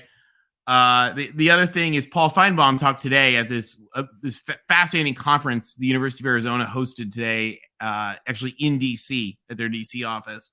But one of the things Paul Feinbaum talked about is the importance of remembering the role that fans play. and the fans played, and the fans of the institution play, and we need to make sure that we're factoring in what is important for them. And I'll tell you, from the TV data I've analyzed and everything else, I just always find that people want to watch good games. I mean, actually, if you actually look at the data, and there's a little chicken or the egg there, right? Because their bad games don't get put on. Good G5 versus G5 games draw way more viewers than a Power 5 and a Cupcake. So, like, nobody wants to watch Michigan play Central Connecticut State or, whoever. Nobody wants and I'll be honest, even nobody wants to watch USC Rice. So yeah, right. You have one of those games at the beginning of the year, and sometimes you play Georgia Southern and it turns into a personal nightmare.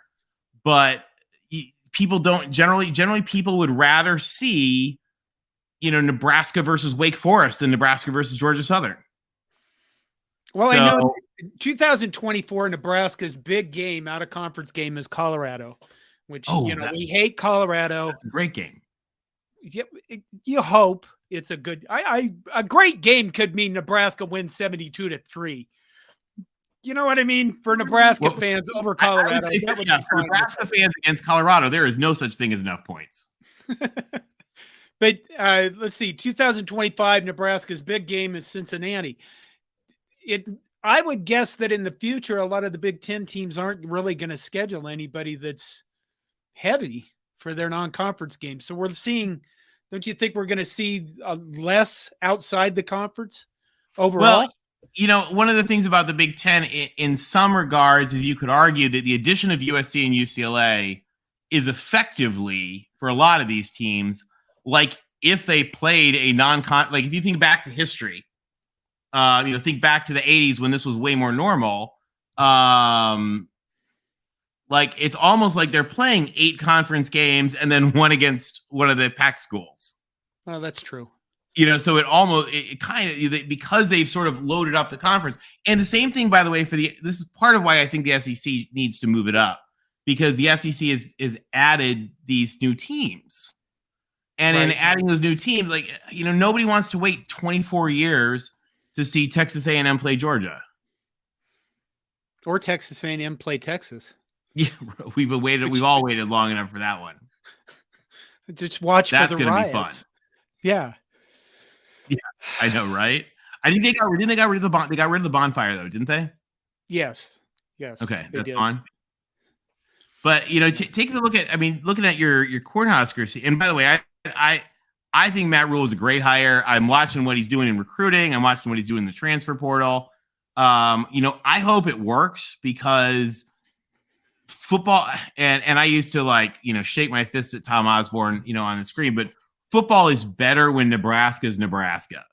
There you go. And the band starts up and they're like, there's no playing Nebraska. And you're like, the sport is better like that. And so I'm excited to have Nebraska back. I'll tell you though, watching Nebraska and, poor Scott Frost, the poor fans, you guys, even when you were losing all those games, they were all still close. Yeah. So they were always good games. They were, and that was kind of part of the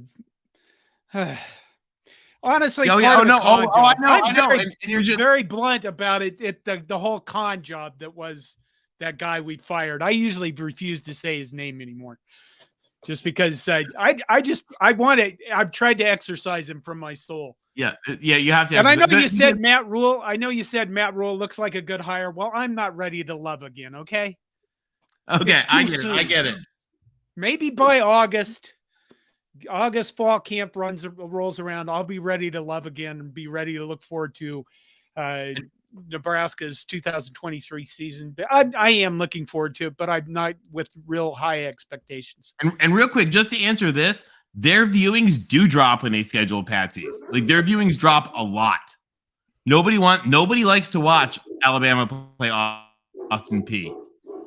You guys would be amazed. I have the TV day. I was just talking to Mark. So we were actually going to I think we're going to do something later this year.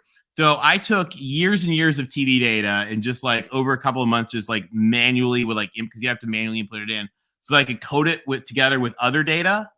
And we now have a statistical model that claims that, or the statistics say it's 87% predictability, that we can, with just 3 inputs, predict sort of TV viewership of these games. So we can go through and predict kind of what this like Nebraska UCLA game may bring for viewers, like and look at that kind of stuff, which will be kind of fun. You'll be worth millions. ESPN has a far better model than what I have in Excel. I can promise you ESPN has much more sophisticated, that's probably true. Yeah. Better modeling than what I have in Excel, but we'll take it. So did you look at like which are the words? Do you think that's what they use to put all this stuff together? I mean, the TV people have phenomenal other data. And the other thing is TV people data matters a lot about who is watching, right? The demographics matter. Like I'll tell you actually, and this is kind of a side thing.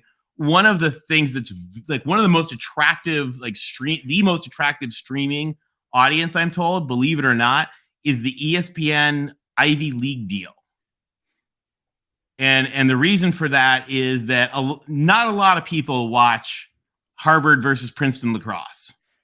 Right. But the people that do are very, very, very attractive advertising targets, right? To like JP Morgan Private Wealth or Rolex or, whoever. Right. They're not, it's not for, drink Bud Light. Like it's, are your children ready for their trust fund? You should, that's who's watching Princeton versus Harvard lacrosse. So it's actually for ESPN. And I mean, I don't have their financials, but the ESPN people have always told me that that's like just a phenomenally profitable deal that they have. So well, it makes sense as the click rate audience, or they click per ad. What do they call that? More important, yeah, exactly. And it's but you get that with a lot of the Big Ten teams too, because I mean these are great schools and they have great audiences and all that kind of stuff, which is why the wide appeal of the Big Ten, the national appeal of the Big Ten, is why the Big Ten has this phenomenal new TV contract that has, 3 straight games of massive national importance directly. I mean, that's unreal. So where do you live now? I live in New York and Florida. Okay. Well, one of the things that I think Nebraska fans are excited about is that we have, if you look at alumni groups all over the world, I think Nebraska probably has, more alumni groups all over the world that identify as Nebraskans than anybody else. And the reason for that is, number one, we're incredibly loyal fans. And number two, everybody left Nebraska. Everybody just, graduated, left. There you go. All my friends, they live pretty much everywhere else but Nebraska. But a lot of those people are very excited because we do have huge alumni groups in Los Angeles. Oh, huge Nebraska. So I remember, I think I was like, I don't know, freshman in college or something, the year you guys played in the Rose Bowl. 2001. Okay, yeah, or I guess later than that. But yeah, exactly. But you guys, it was amazing because the Nebraska fans were everywhere in LA. And so it'll be fun. Maybe UCLA will take the tarps off. What is this thing with the tarps? Oh, the tarps over that cover the part of the stadium for tarps that cover 30,000 seats of the Rose Bowl. Yeah. Maybe they can take them off and let some Cornhuskers sit there.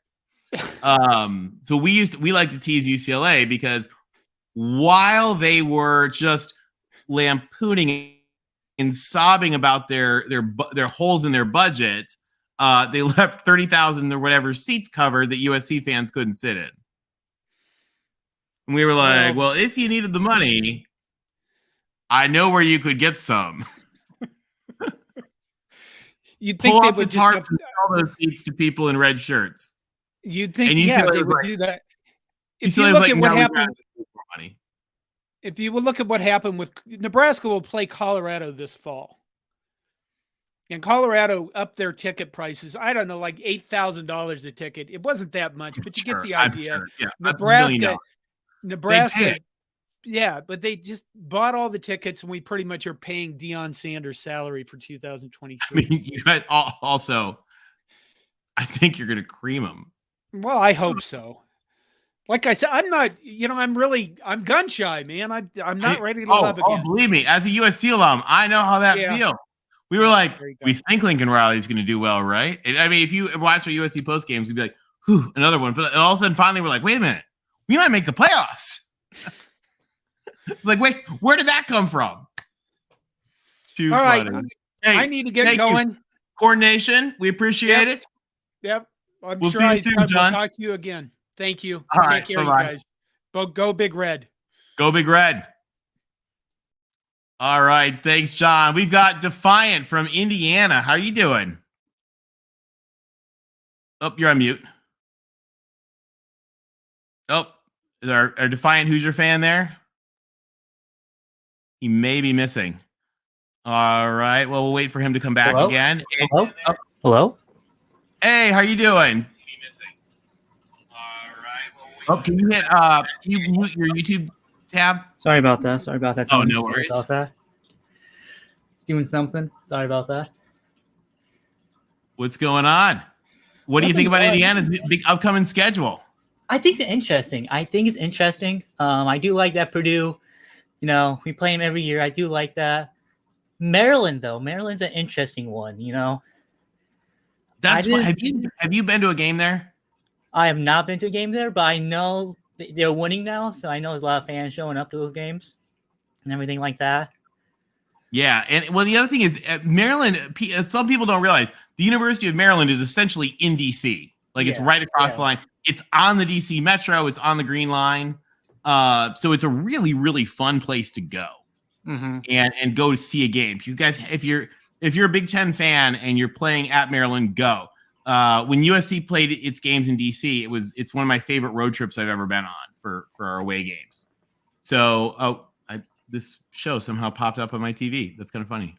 YouTube autoplay. I just looked on the TV and I was like, wait, that's us. Yeah. Turn that off. It's a really, really fun game to go to. So I think you'd have a good time. Definitely. Again, what do you think about Michigan State as keeping that sort of rivalry going? I like it. It's our second oldest rivalry we've played since 1922. I do like that a lot. I do like keeping that rivalry. I think it's a fun one. It's kind of underrated, I would say, too, especially since Michigan State's kind of, dominated us in that series. Well, Purdue's dominated us, too, for the bucket and everything. But I think having those two is kind of nice. I think it's kind of nice. But I do like Illinois' schedule, too. I like how Illinois got the Ella Buck back again. Yes. I do like that one. That's my second favorite rivalry, all the Big Ten, even though Ohio State's probably going to dominate Illinois the next 2 years when we play each other. But hey, it's fun to have that rivalry back. I did like that before, Nebraska joined and Rutgers and Maryland joined. But I do like that. Yeah, Illinois schedule runs out.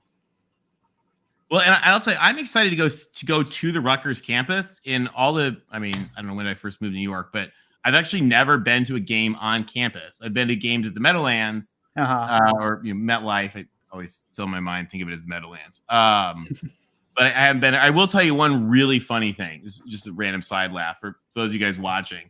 LA people are not good at mass transit. They just aren't. They're not a mass transit people. And so they all filed into Penn Station, like trying to figure. We were playing Syracuse at MetLife Stadium. They're trying to figure out how to get to the game. He just sort of followed everybody. And then the game had a 3-hour tornado warning delay. Oh, wow. Where everyone had to go into the concourses and just wait for 2.5 or 3 hours before the game started up again. And the USC, they just got wasted. Blitz. And finally people gave up and they were trying to go home and they could not figure out how to get to the train station. And finally this guy grabs me and he goes, "What's a Secaucus?" like it's like Snuffleupagus or something. Anyway, It was really funny. And so, most of the USC people just ended up taking an Uber back anyway. Well, definitely, it will be interesting though when Rutgers goes out to California. That being more car-centric area. It'll be interesting for them. Trying to get around LA because they're used to the metros and the trains and everything, and then you got to walk and drive everywhere now. Well, although you can get to the Coliseum on the train, so that's good. Oh, okay. I didn't know how good public transportation LA has. I know it's all the city of angels, traffic everywhere. You know that. What is this? Oh, sorry, I was getting a message on something. Okay. Well, what do you think about the rest of this Indiana schedule? Here, let's take a look at it. Sorry, we flipped through it. 2024. So you've got UCLA at home. That's fun. Yeah. You got Purdue at home, Penn State at home. That's not. You guys got a good home schedule in 2024. Yeah, I like Penn State being at home this year. I think definitely when we play them in 2025, probably going to lose that game, and I don't expect us to beat Penn State in that environment. But yeah, I like UCLA at home. I like playing UCLA. I think that'd be a fun, interesting game just because we haven't played them. I don't think we played them ever in the history of the program, in any bowl game or anything like that. So it's gonna be interesting playing them. Minnesota's gonna be good with PJ Fleck. And again, Maryland, what they're doing over there, they've been building up that program. I mean, your UCLA game is just getting ready for football season or basketball season. I mean, yeah, definitely. That's gonna be definitely. Yeah, but we're a basketball school in that type of sense. In that way, it'd be interesting to see how they do in a football field and how they do on the hardwood. But I do like. And what do you do? Oh, sorry. I'll say going back to 20. Yeah, keep going. I'll say. Again, Nebraska, I don't know how they're going to do this, how they're going to do next year. Again, be very interesting to see how they do this year with Matt Rule. Question. Yeah, it's definitely a good question. I know we lost to them, I think, last year, which wasn't good. But again, they are more of a football school compared to what we are, I think Northwestern's going to be okay. I think they're going to be decent. I mean, if you could have the last 6 years that they've had, and still put 90,000 people in the stands. I'll take that all day. We'll take that all day. Yeah, definitely. I'll take that all day. We need to fill up the Memorial Stadium at some point. Well, and you guys have done some really cool renovations on Memorial Stadium. We have. Yeah, we have definitely. We definitely it's have. Awesome looking now. Because it used to be, kind of random, but now it looks really cool. I love the style of it. Yeah. And I also see a lot of things like that too in Indiana, us building, and I also see Kansas trying to do something too with their football stadium. So it's kind of cool seeing, the less oriented football schools trying to become, try to compete on that level. So I definitely think, UCLA will probably fill a lot of seats. I don't know when we're playing them in 2024, if it's going to be cold, if the Southern California, well, if they're coming out here, coming down to Indiana, Southern Cal, I don't know. Oh, hon, have you seen how many people they bring to their home games? Well, hey, when you're playing South Alabama, though, when you're playing South Alabama, they don't go to Pasadena. But when you're playing South Alabama, though, it's kind of I'm sorry, it's too easy. I can't resist. I know. But when you're playing South Alabama like week 1 in the middle of summer still, I can see why not a lot of them want to come out there. Sure. So I took so much flack from my UCLA friends. I put on Twitter. I was like, all right. So what's the excuse this week? Because it was like every week. Oh, school doesn't start. Oh, it's too hot. Oh, the Mercury's in retrograde. Whatever. There was always a reason. Yeah. There were never people in the stands. But at least when Michigan comes out there, at least you'll have. Our friend TBM is going to cream me for saying that. Isn't it? But at least when Michigan gets there, they'll have their fans fill up the seats and everything. So once every 2 years, they have the stadium filled up for one game, potentially. They do. And I'll tell you, the Big Ten is going to be great for bringing fans to their games too. Definitely, guys. Because again, USC Rutgers, that's a conference game now, football and everything else. I love it. I'm excited because people don't realize too. USC has a huge alumni base in New York, so people love that. Again, when we played there in New York, USC fans filled up Times Square for a huge pep rally and all that. It was a lot of fun. Mm-hmm. So it'll be cool. Definitely. And I think again be interesting. You guys, do you go to LA or we play UCLA. I believe. Well, I know again we play UCLA as part of. No, you don't go to LA. Oh, wait. Okay, that's interesting. Oh no, you do. You come to USC. Yeah, UC. There you go. That'll be fun. You get to see the Coliseum, the torch lighting, and the horse, and all the you get to see all the rigmarole. And then probably get blown out by 30 points. from your lips to God's ear.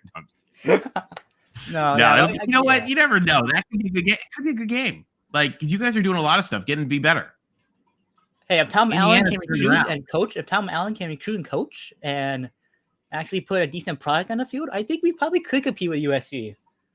And that's really surprising me to say because, again, I know USC's been down to like what the standards are the past couple of years, and Lincoln Riley's trying to build that program back up. Last year, couldn't tackle anybody and lost to Utah, but we tackled no one. But we got we got great new players. We've got you see okay, hold on. I'm his hero. UCLA fans travel about as well as a 1978 AMC Gremlin. Hey, and that's the thing though, because you guys do have to travel in like November, and October into the cold weather cities, Yeah, but remember, we traveled to Salt Lake City, Boulder, Pullman, Washington, Seattle, Eugene, Corvallis. So like we do. I mean, it's not like USC and UCLA didn't play some cold weather games. But that's closer though, isn't it? It's a lot closer than Lincoln, Nebraska, and Minneapolis. I mean, they're no further north. True, but I'm just saying though, there's a little more distance you have to cover. That's all right. I mean, you know what? When you're on the private Dreamliner, it's fine. I never experienced, so I couldn't know. I didn't know how it is. So I had a blast when we had family coaching in the baseball all-star game a few years ago, and so I actually got to fly on the charter jet with the New York Mets from New York to San Diego for the all-star game. It was a blast. And we flew both ways with them, and it was it's funny because I mean even if you're used to sometimes like flying, even if you're used to flying private, sometimes the difference between the way the sports teams fly privately and even regular people fly privately is a whole nother world. I mean, when you're talking about police motorcades to the tarmac, I mean, all those guys when they fly, I don't know if you guys know this, TSA meets them in the locker room. And they go, they get a quick wanding in the locker room, and then the motorcades take them directly out on the tarmac. They get on the plane, and it takes off. So it's not travel is good when you're one of these sports teams. I'm getting. I didn't know. I travel with Southwest Airlines. Okay, so I have to go to the airport. It's the opposite of Southwest. Yeah, I'm not used to the high luxury that all these colleges. Yeah, and Ed, friend of the show, Eddie, has a great point here. It's easier to get to Maryland from LA than Washington State. That is absolutely true. I don't know if you guys know this. Last time USC went to Washington State, they didn't even like the airport people didn't even know how to take care of the plane properly, and it tipped over with the whole football staff in it. It had a tail strike, like it went butt down and hit the ground with the football staff on the plane. So it is never easy to get there. Who says I want to face Michigan again? Golden Playbook is ready. I hope Notre Dame comes to the Big Ten. That's an easy win. I like it, Troy. And I do want. I like it. I do want to maybe continue with the Notre Dame talk. I know they got AAU status, and the schedule came out today, which is I'm excited for them. Do you think now, if Notre Dame joins and maybe like Miami joins, do you think maybe these protected rivals will be different now with them joining potentially? Or do you think? No. So first of all, well, one of the things, remember, Notre Dame essentially is a USC protected rival already. And USC and Notre Dame have played, with the exception of the COVID year, I think have played there might have been 1 year they didn't play during World War II, like travel restrictions, but like USC and Notre Dame have played every year since the 1920s. So it's, that game would be really nice if they did. I mean, I don't know if they will or not. With the AAU thing, first of all those schools deserve their AAU status. And they all have earned it. In fact, I have a chart actually. Notre Dame and Miami, if you look on this, have you seen the charts we use on the deep dives? Yeah. I try like academic rank and athletic performance. Oh yeah, I seen those. Yeah. If you split that in half, on the right-hand side, every single school except Notre Dame and Miami were already AAU. Mm-hmm.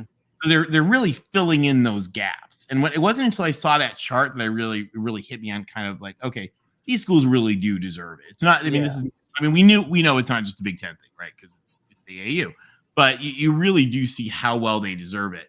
And if they do join the Big Ten, that'd be awesome. If they don't, that's also awesome. Greg Sankey today talked a lot about the importance of really conferences not trying to be too big. And talked a lot about how he kind of doesn't like when conference commissioners just kind of ramble on that, like they're playing Risk. Like, oh, let's conquer more property. Like there's a whole lot more to it. And I really respect Greg Sankey. I think he's an amazing guy. I think he's a brilliant leader. And I think he really encapsulated that pretty well today. Yeah, definitely. I don't like conferences going like to 24, 20 teams. But I do kind of see, though, they're trying to get all the money they can, because they're trying to turn profit in the day, like a business. They're trying to just grow and get more money for you. Yeah, but at the same time, here's the issue. I mean, let's be honest here. And I'm going to get lampooned for this in the comments, I'm sure. But the money really comes from games like Ohio State and Michigan and Penn State. Mm-hmm. So if you're going to add, Somerville State,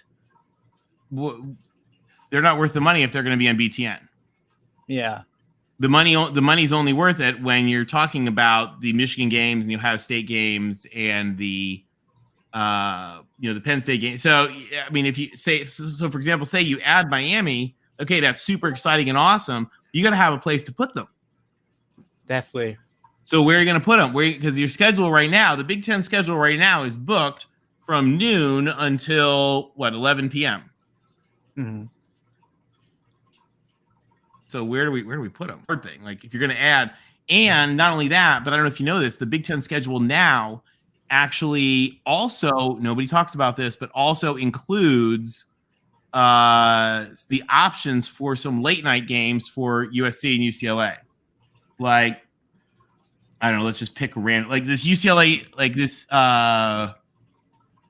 UCLA Nebraska game could be like 9 p.m. at Nebraska. Or 8 p.m., whatever time that, I don't know, whatever time that is. 9 p.m. at Nebraska. Yeah, 9 p.m. at Nebraska. So that's an option that Fox has. So that'll be interesting. Definitely. We'll see if that happens. Yeah, again, I don't know. This is rumors, I know they got AAU status, and I know that they're like, oh, they're going to the Big Ten one. They're going to Big Ten, and they're going to be the future expansion of the conference. I'm like, I see Notre Dame doing it because, again, Notre Dame has, historical rivalries. Notre Dame should have done it in like the 80s. Yeah. Or even earlier than that, too, guys. I think I was watching a video one time. They're like, the Big Ten kind of like, shunned them to the side. They're like, no, we don't want you guys to join us because, we're all prestigious. Oh, they completely did. And I'm like, yeah, but I don't know. But one last thing. So Fielding Yost, not like Notre Dame. Yeah. Oh, so one last thing. Minnesota and Michigan are not playing for the Little Brown Jug. Are they not? They're not. I don't think they are. No. Michigan gets a year. The Brown Jug gets a year off. I didn't even realize that. I was looking at it that makes me sad because and I wanted to bring that up because again, Minnesota plays Nebraska, Iowa, and Wisconsin. Okay, they do in 24, but not in 25. Yeah, so you're right. Well, again, I don't think they played annually, but I know that one is like the oldest rivalry in FBS still playing. One of them. I think it might be one. There's a bar. There's a bar called the Brown Jug that might have been willing to serve high school students when I was in high school. We won't mention that. But I wanted to bring that up. The Brown Jug has a special place in my heart. As one of the things I don't like about schedule, that's one of the games I wish the schedule had for the two, the 2 cycle thing. I think that's another underrated rivalry too. I know Michigan probably dominates that series on Minnesota, but as one of probably again the oldest probably in the Big Ten, that's not a in-state rivalry. That one definitely is very special in a lot of things. It is, and those states have history too. Oh yeah, they do. And Minnesota, by the way, was the school that really pushed for Michigan State to be able to join the Big Ten. In the late 40s, when they were trying to replace Chicago, when there were only 9 members, and they were trying to decide between Nebraska, Pitt, Michigan State, Iowa State, and a few others. Minnesota was really the one that really pushed through for Michigan State. And they're probably stemmed to playing history. Michigan every year. That rivalry, having that build, trying to bring another in-state institution. Well, I take that back. I have one last thing I want to bring up. Penn State has no protected rivals at all. Yeah, I mean that makes sense. Kind of. But I guess they should do. Maybe they should do Rutgers, but like, because that has Rutgers has a lot of history actually. But going back to has a East rivalry State. with them. They have a trophy name for their rivalry, and they've been playing them longer than Rutgers. Technically, Yeah, they probably should. You're probably right. No, I was watching the Big Ten during the whole schedule release earlier, and I'm like, oh, Penn State has no protected rivals, but like, why don't give them Michigan State, like, or even Maryland? I know they've been playing Maryland the last couple of years too. Well, it's also possible, and I mean, I'm entirely just throwing out here what's possible. I mean, this in 2 years they might revise this, and there's a couple on here like that one, where they do play them both years, and so it might be possible to turn some of those blue lines into white lines in 2 years. Mm-hmm. To sort of say, okay, how does this work? Let's make sure we like it, make sure we're good with it, and then we can add a few more. Definitely. Again, I think because Iowa has all their protected rivals, so I think just going through these first 2 years, seeing how it works, and then going back, like, okay, Iowa likes playing Minnesota, Nebraska, Wisconsin every year, okay, but Penn State doesn't play really anybody that that's technically a protected rival.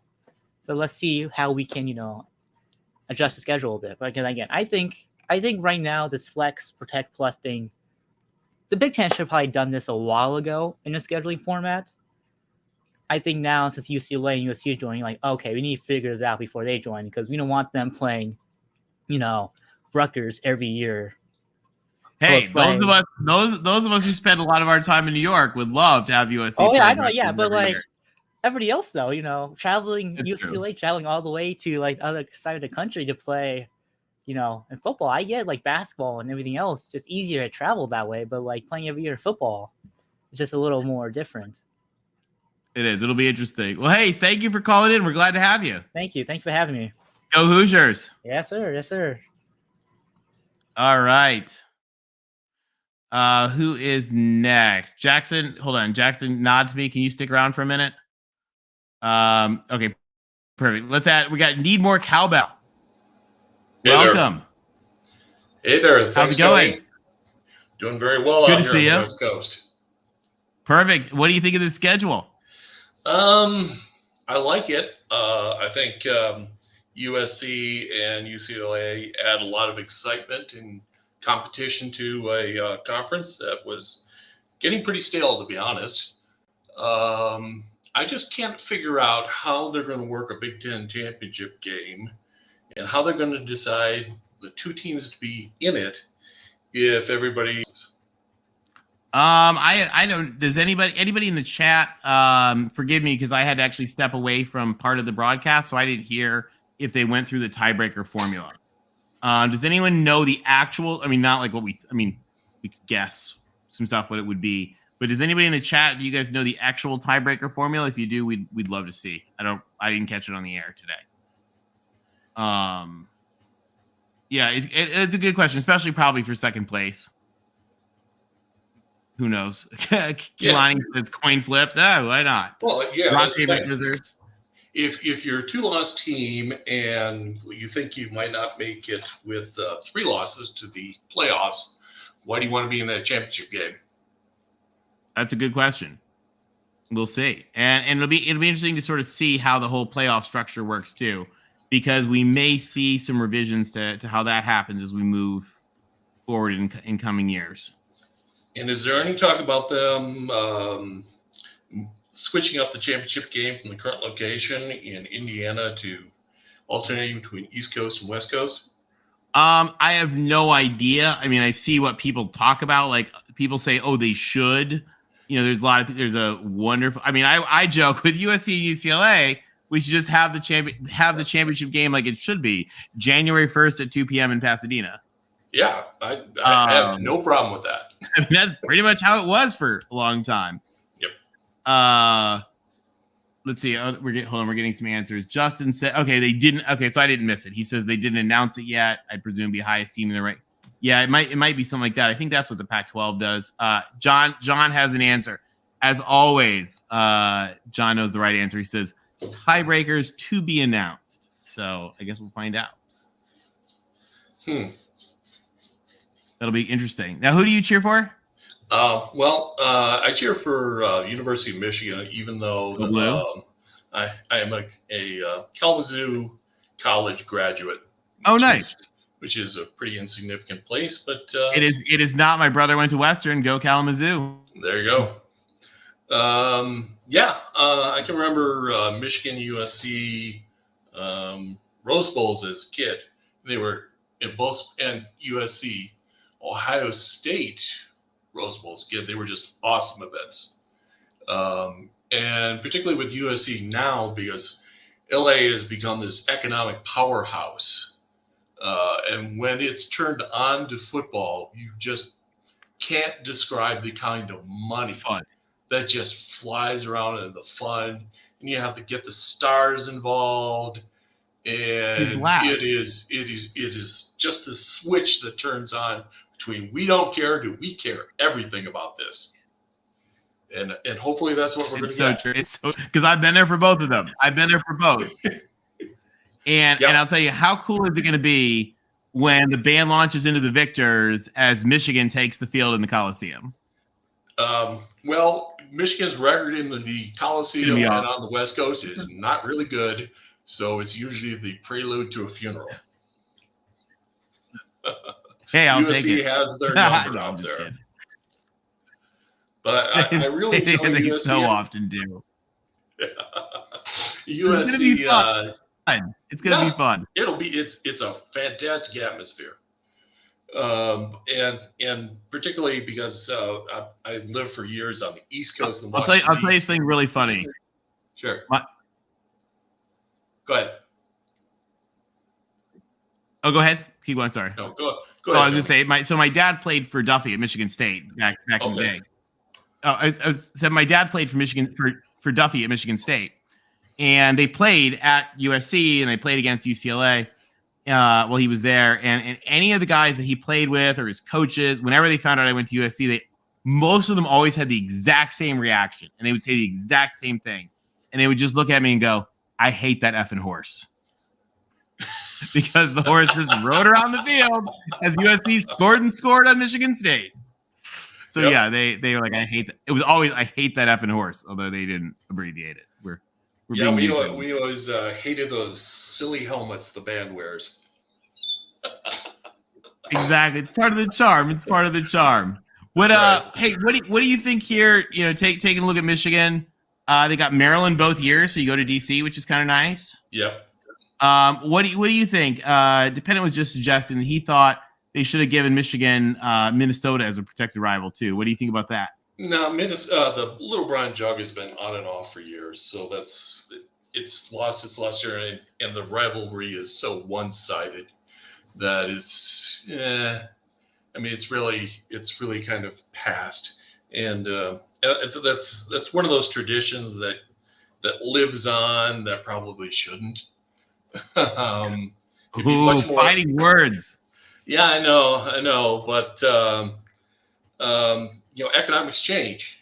We're not talking about the U.S. of the 1950s. People have moved around. The economics of the country have changed, and that's just sort of what it is. I mean, Michigan feels the effect of that too. It doesn't have the demographic base it used to. It doesn't have the economic base it used to. That's just reality.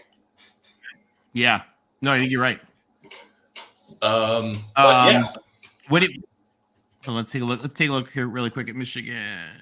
We've got 2024. We got Michigan. I know we got Michigan people in the chat. You guys probably all know this by heart. I don't yet. You're going 2 Illinois, 2 Ohio State, 2 Rutgers, and 2 USC. Okay, there's 2 losses. Fingers crossed. Fingers crossed. And you got home. You got Maryland. You got Michigan State at home. Minnesota at home. I'll tell you that UCLA game in the Big House is going to be cool too. Yeah, it is. Yeah. For people who've never been out to the West Coast, it's amazing how much Eugene and Corvallis, Oregon look like Iowa. I believe it. Yeah, it's The low rolling hills. No, it's plain flat. Is it? Okay. Yeah. Part I don't know. I've driven through Iowa, and there's always little bits of hills and. Yeah. Corvallis is particularly flat out in Oregon, and it's cool all year round. So West Coast teams will be well prepared. I mean, it is. You think of nice, sunny, warm West Coast. That's not reality. I was just out to the Oregon coast, and it was 57 degrees on the ocean. Yeah. Maine is the same way. Maine, 4th of July in Maine is the coldest ocean I've ever been in my life. I swear. Yeah. Oh. So the West Coast teams aren't going to struggle as much with cold weather as you think they're going to. Because they go to Corvallis. They go to Washington State. They go to Colorado with it at elevation and it snows. Yeah. So I think you're right. I think it's going to be pretty cool. Any other thoughts? This schedule feels like a bridge to something else. I mean, it's good for, I would say, like leaders and legends division. It was good for a couple years, and then, oh look, we've done something else. This is a trial balloon to see how it goes because we're thinking of something else. It may be. I mean, I think it's solid is the thing. Like, I look at this, and of course there's some games that I wish we could have, certainly in those first 2 years, I wish, but as far as it goes, like, I don't see nothing here feels out of place to me. No, I think it brings a lot of excitement back to the conference. That was getting pretty stale, to be honest. If you really looked at it in the last couple of years, the SEC has been more competitive than the Big Ten. No one wants to go back to, other than if you're Michigan or Ohio State, I suppose, go back to the Big Two, Little Eight. That's just terrible TV till November.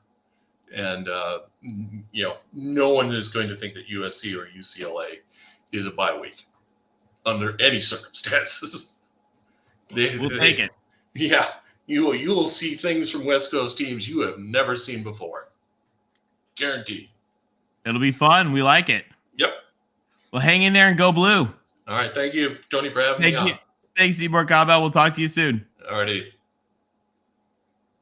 All right. Hey, I am bringing in two friends of the show. We're bringing in Will and Jackson as I grab a glass of water. So, Will? What do you think of this schedule? I think it's fun. I do wish there were some rivalries that kind of stayed together, but it's definitely better than what it was. Like the Little Brown Jug does make me a little sad, but is what it is. I'm curious to see what if and when Notre Dame joins, who our rivals are going to be. I'm thinking it's going to be, I don't know, because we're rivals with so many of these schools. Of course, USC is going to be on there, but where are the other two going to be? Is it going to be Michigan State, Purdue? Is it going to be Michigan, Penn State? It'll be fun to see. So, I could see it be. I would think it would be. Hold on, let's look at the rivals list. Let's think about what we would do with Notre Dame on this rivals list.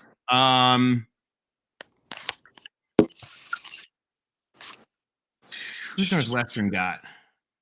So I would think USC and Northwestern. Okay. You don't think Purdue? Maybe, but Purdue already has two. Yeah.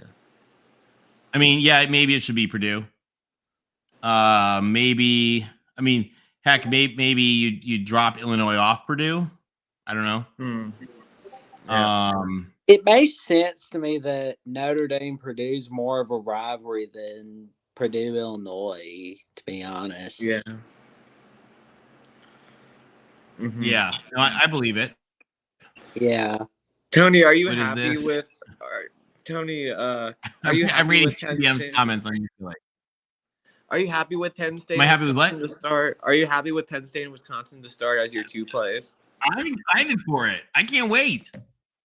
Yeah. USC in a whiteout. Mm-hmm. Ooh. Like that's awesome. Mhm. I mean, and Penn State at USC, that's going to be a blast. You know, the USC fans getting to do jump around. Like, Yeah, I mean, yeah, I could just see like the band doing it. Yeah. oh, That's it's gonna be so cool. Yeah. I didn't think about till you brought it up. You guys, USC fans doing the jump around at Camp Randall. That's gonna be so awesome. It's gonna be the band will be there. It'll be doing it up. It'll be a great time. And Penn State. I mean, that game will probably be the whiteout at night.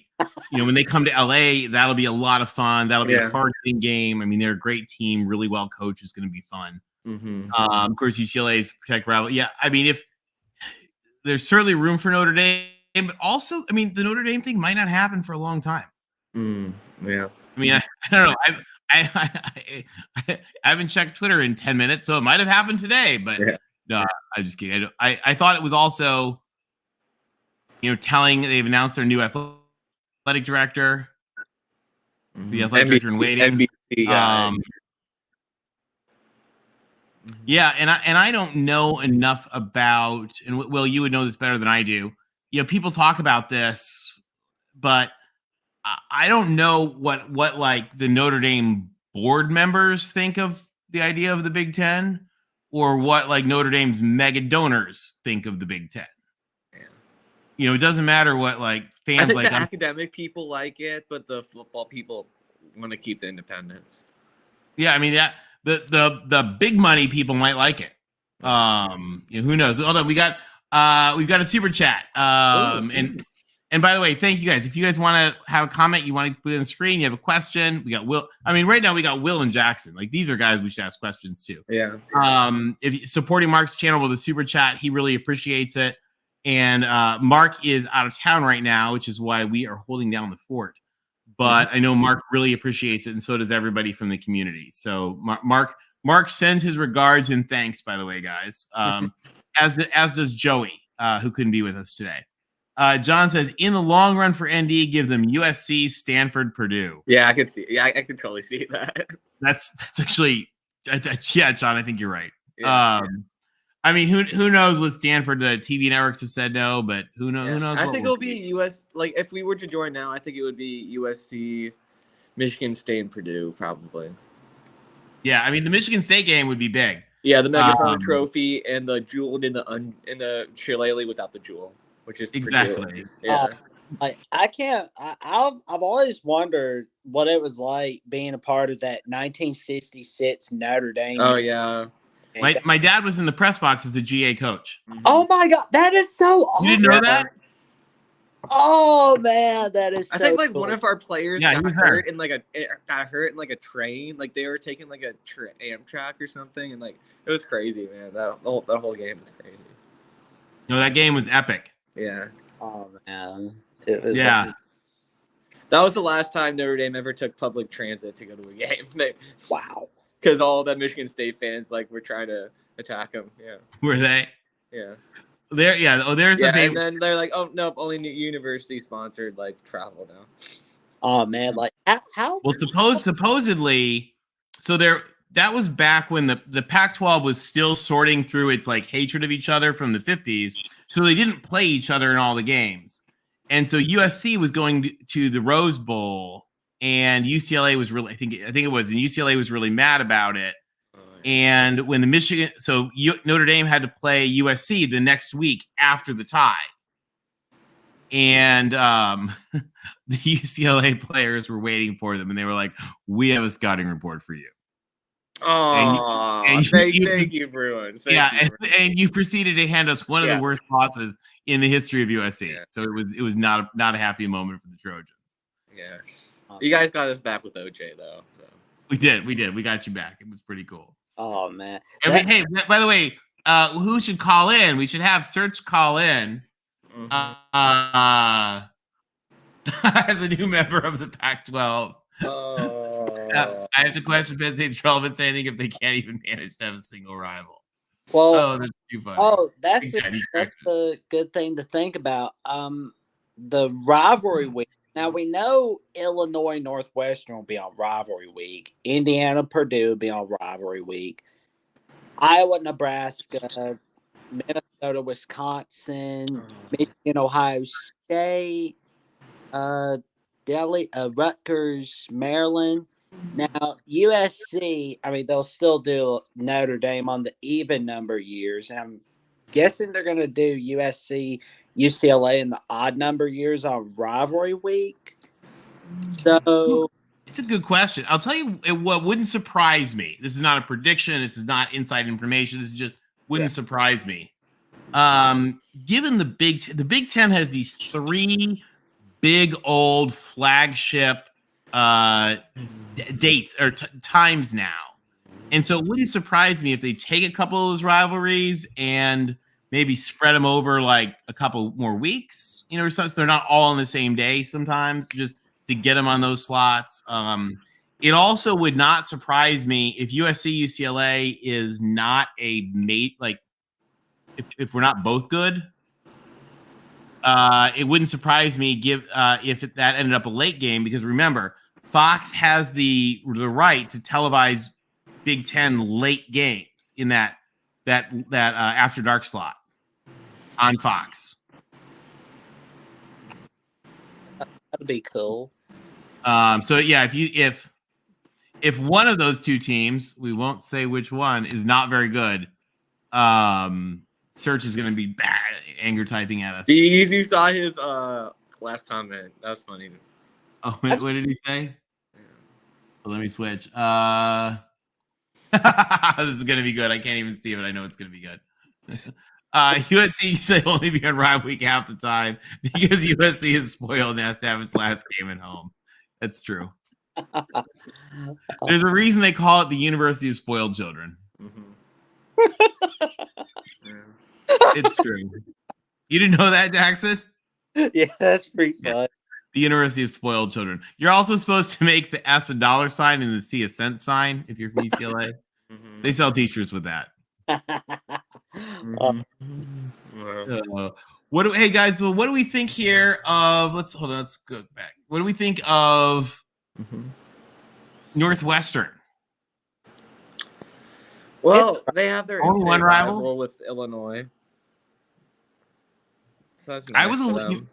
Will, I was a little surprised they didn't have USC paired with Northwestern because of a flip side with the Notre Dame game. Oh, so they would have a Chicago game both years. Yeah, but I mean they do have Wisconsin, so I'm guessing that's going to be Wisconsin's close, because I remember going to O'Hare and Midway Airport and seeing Wisconsin fans there going to see the Badgers. Okay. Yeah, we were like talking. We always chatted with them about college football. It's fun. We got Sharice. What does Sharice say? Sharice is wondering if they'll add Notre Dame. That's a really good question, Sharice. Yeah. Who knows? Yeah. Mm-hmm. I'm loving the chat. We got a fun chat. So you guys have been fun. We've been on here for a while, cranking away. Any surprises here, guys? Any surprises? Well, I did say earlier that I was surprised that State didn't have a protected rival, but at the same time, I heard that's how they wanted it. And Nebraska, I'm surprised Wisconsin's not on this list for Nebraska on it. Yeah, because they play for a trophy too, right? Well, don't they?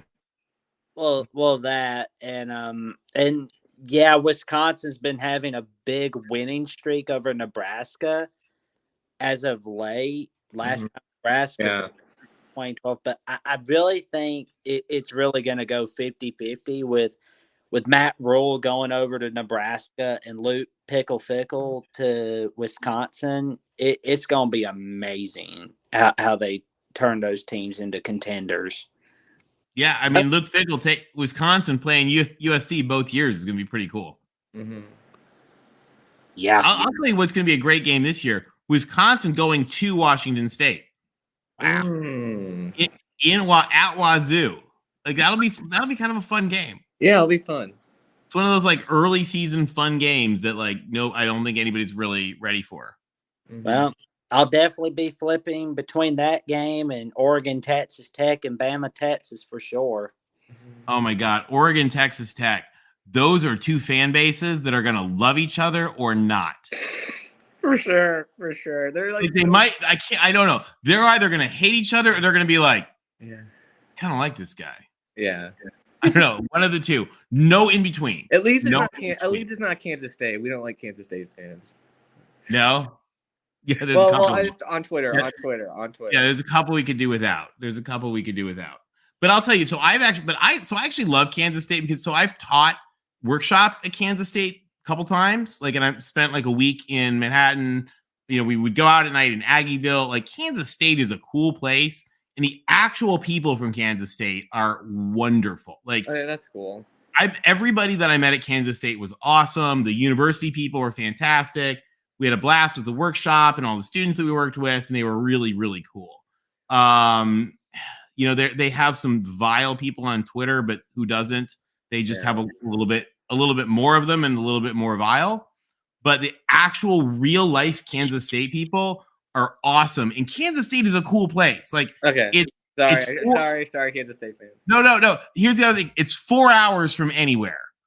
But it is the coolest city. Like, they have this whole little like neighborhood bar district called Aggieville, and Aggieville is a blast. Like, on game days, it's supposed to just be off the hook. So Kansas State is really cool. I know when USC played there years under Pete Carroll, so not many people made the trip because it was so far away. But the people that went there, the people like that went out at night said that they just had a blast in Aggieville. And then I really liked when I was going there. Somebody's saying Kansas State is a cool place. Yeah, I mean, it's far from anywhere, but it's like very much a quintessential college town in the middle of nowhere. Kind of like Lubbock. Like, yeah. I mean, the thing about Lubbock is impossible to get to, right? But like, it's people that go to school there love it. They have a blast. It's just 4 hours from where you want to be. So I like our favorite New Yorker says it's so cool. Maybe the second coolest Manhattan. Anyway, I like that. All right. Hey guys, well, we are hitting 2.5 hours. Any other thoughts on the schedule? I'm excited to see what 2024 brings, man. It is going to be awesome. I mean, that conference, the Big Ten, it's going to be stacked. That is, isn't it? Yeah. But, like, I wonder what Iowa's coaching situation will be going into after this season, but that's neither here nor there. That's a really good question, actually. Particularly their offensive coaching situation. Yeah, but you can't ask Kirk to fire Brian Ferentz. I mean, you can. You can, but it's just gonna result in him retiring. I just wonder if that means either Brett Bielema goes to Iowa or if Mark Stoops goes to Iowa, or if they get Matt Entz from North Dakota State. That's a good question. By the way, Tim says hello. Tim, I thought Tim was coming on. I know. I'm just asking him right now. I just texted him. Okay. What about you guys? Hey, you guys in the chat as we sort of wrap up here. Is there anybody else in the chat that wants to dial in? Tim and Matt Zim are going to go live right after this show to put on a USC slant. All right. Well, let's give a last call then. If anybody in the chat right now wants to join us, here is the call-in link. As a last call here. We'll give them a sec, guys. Any games on here that you think are sort of this is the 2024 schedule here. Any unusual ones you're kind of looking forward to? Any unusual ones? Oh, hold on. Okay, guys, we got company. We got a Bruin in the house. Here we go. The Bruin schedule. How are you, my friend? You're muted. Oh, he left us. Oh man. So let's look at this list. Immaculate says he would call him, but he's got pizza. Okay, enjoy your pizza, Immaculate. There you go. We respect the pizza. There you go. Pizza rules. Oh, hold on. Let's get. You want to call back in, Chris, real quick?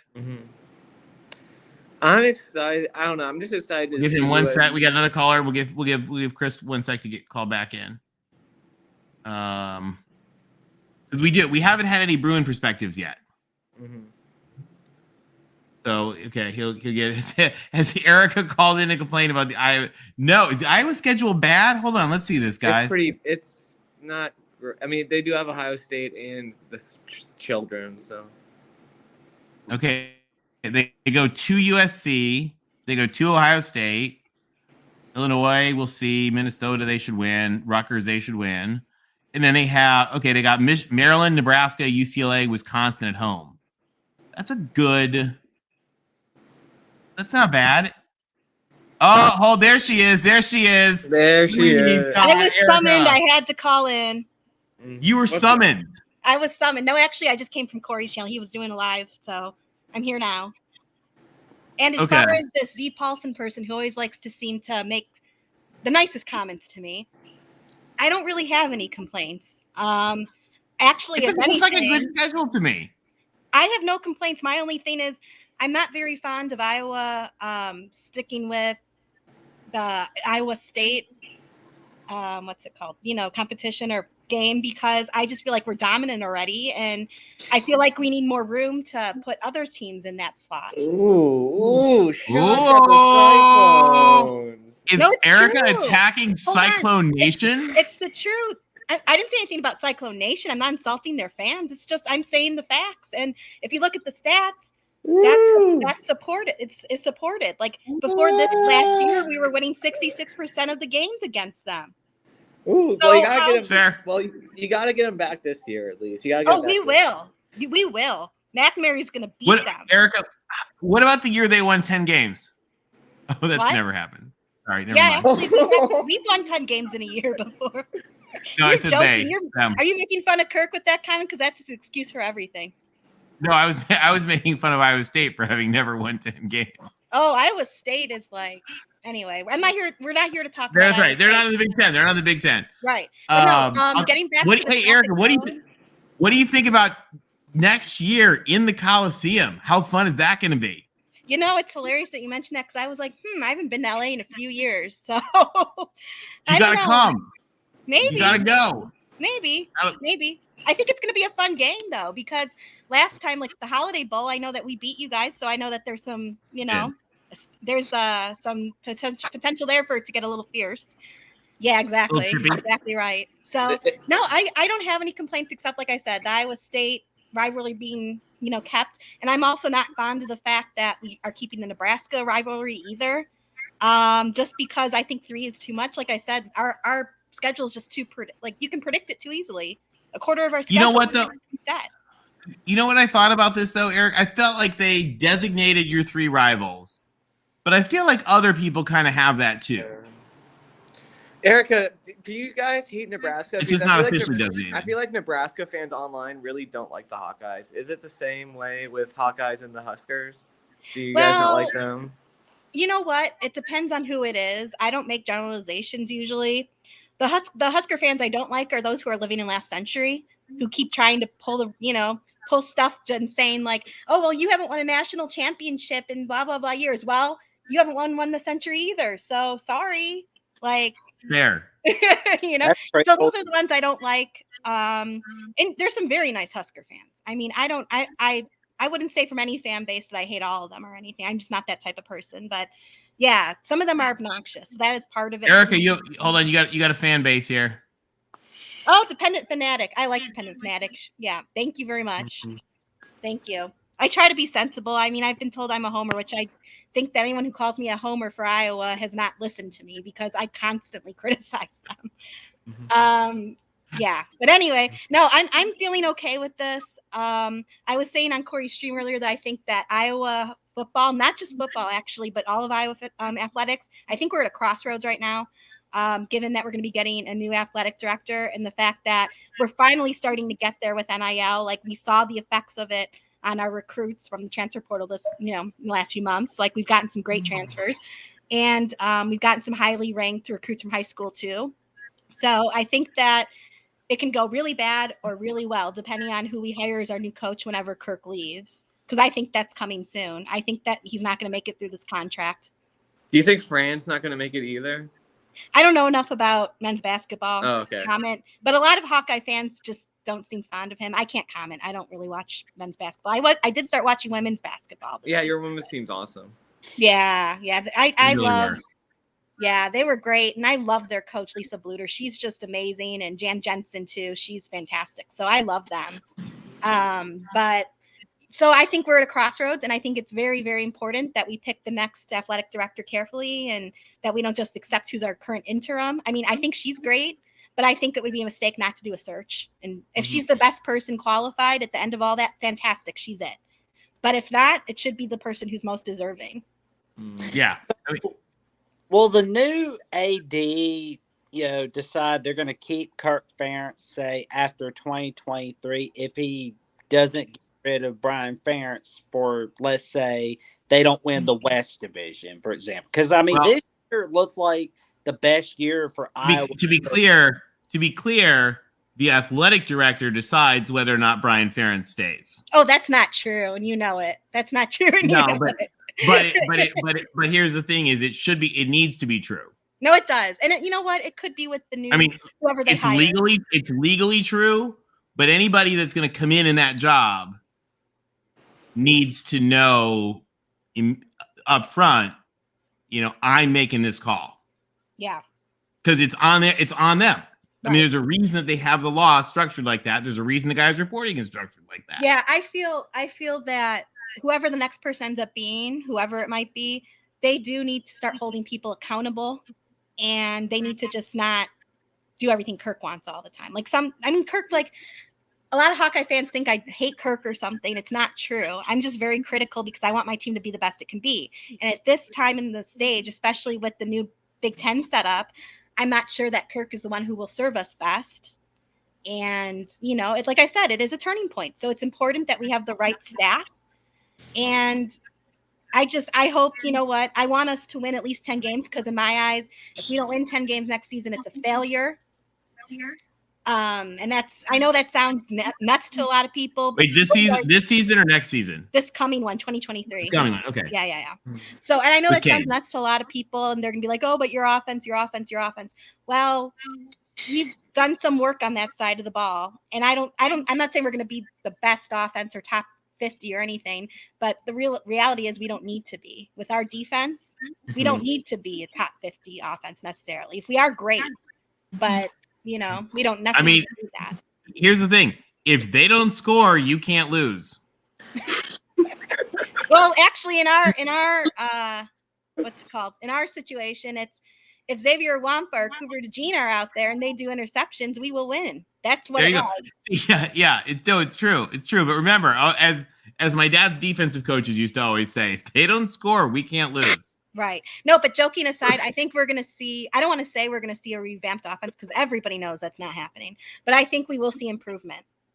How much improvement remains to be seen, but I think we have a decent chance. And like I said, anything less than 10 games, regardless of how we win them, because at the end of the day, it matters how you win.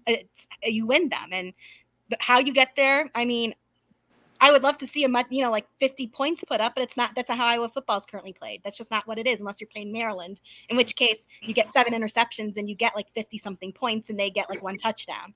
But anyway. Now I've heard, Erica, based on some friends that may have seen some team play a New Orleans-based team in the Cotton Bowl, that it is possible to actually score like 1 million points and also not win. Yeah. If you don't tackle anybody, you can't win. Right. But yeah, so I mean, that's my feelings about this. I think we need to modernize. I think Kirk's era needs to go out on a high note, like we were just discussing on Corey's show when I called in. And I think we're set up to do that this year, given our improvements from the transfer portal and also the schedule. And I think if we do super well, I think that Kirk can retire on a high note. And as far as him getting pushed out by anybody, I don't think that's happening. But I also think that if Brian ends up saying, you're like we say to Brian, you're out of here. I think Kirk will also be out of there because I don't see it.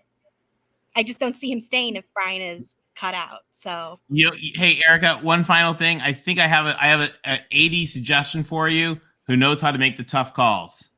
Mm-hmm. Jacinda. Who? I didn't hear you. Jacinda. I don't know. You tell me about that person. I'll tell you later. I'll DM you on Twitter. Sorry, okay, yeah. I don't pay much attention on national. An inside joke for Erica. Yeah, I mean, to be really honest, I don't pay much attention on the national level as much just because I'm so focused in on Iowa and trying to be focused in on the Big Ten and stuff like that. But so I'm not as knowledgeable as everyone else as far as DM me later, you'll laugh. Yeah, okay. I'll DM you. But yeah, that's my spiel on Iowa. So hopefully we do well. Go Hawkeyes. Yeah, go Hawks. Go Hawks. Thanks for having me on. Hey, thanks for calling in. Thank you. You're awesome, Erica. Thanks for coming. All right. Hey, you guys want to stick around? We need more cowbells back for an encore. Hey there. Hey, how you doing? You're back. Good to have you. First, we just want to say that if Kirk Ferentz is going to fire his son, there's going to be a divorce in that family. That's probably true. Yeah. I wanted to get your thoughts about the current model of NIL and the sustainability of the finances of college football and college in general. And the first aspect is football, is NIL coming into football, more money coming into football? Does that support things like endowment, or are they competing for money? They're competing for money. Okay. Then the second question gets to be more relevant. What is a sustainable model for college football finances? Oh, that was a fascinating discussion today that I think who hosted it. It was Pete Thamel, I think, hosted today at this Nebraska, this Arizona conference they had in DC today. That fascinating debates on the NIL issue. I'll give you my 2 cents and would love to hear Will and Jackson's. I think they need to move. One of the problems that they had is that when this NIL first came out, the NCAA wanted it as far away from the schools as possible. They wanted the schools not involved. I think that when you give up control, you give up power, you give up decision making, and you give up control of the purse to all these random collectives instead of the school doing it, you end up with problems. I mean, they're going to hit the employee model anyway, probably. I think that's just a matter of time. But we'll see. And that's what they're in Washington literally today. Greg Sankey was all over Capitol Hill this morning talking to people about trying to get a federal solution. I don't know that Congress will get it to them or not. And it seems to me like a problem they can try to solve themselves. The struggle with that, which NCAA President Charlie Baker talked about a lot today, is that the states are all just sort of passing their own laws. And the states are passing laws that exempt the schools from having to follow the NCAA. So the NCAA can't just implement a solution. Not that the NCAA would implement a solution because they never have, but the NCAA can't just step in and give a solution because the states have already overruled them. So it's going to be a mess. What do you guys think? Yeah, I mean, this is what I want. I think they should be able to. I don't know. I kind of want the government model this is kind of selfishly, but as an Irish fan, I know we're never going to pay players up front, like the SEC, and I think USC might be doing that too. I'm not sure. So if we can have some sort of government regulation on it, that would be great for the Irish. So I hope that happens. And also I think that the athletes that do get NIL, they need to hire an agent that wants the best for them, not just take advantage of them. So that's what I want. There was a great quote today. A labor economist said, the problem is, he said, any switch from anti-competitive restrictions to fair competitive labor market will come with pain and transition. Yeah. So we're seeing that right now. Yeah, but you have that in things like the Federal Trade Commission. Absolutely. There's infrastructure to deal with this. if there's the will. Yeah, it's going to be interesting. Yeah, because I just don't see it as a sustainable model, because college football is regional, and there are just some areas. Not the Big Ten. Not the Big Ten, yeah. But even among schools, if you happen to be parked in and I'll use Stanford as a good example. Stanford has money coming over the transoms. He just doesn't want to support a football team for good reasons. It just prefers that money to go to endowment. Okay, that's great, but at some point, it has to decide, does it want to be a big time football program, or is this good enough, or is this a sideshow or a complement to what the real purpose of the university, and the real purpose of the university isn't football. They don't want it to be football, but there needs to be a conversation, particularly with things like the transfer portal or NIL. Is okay, what's the vision for what the purpose of university is? And there doesn't appear to be any consensus on that right now. I mean, you have everything from Wild West capitalism to not my backyard.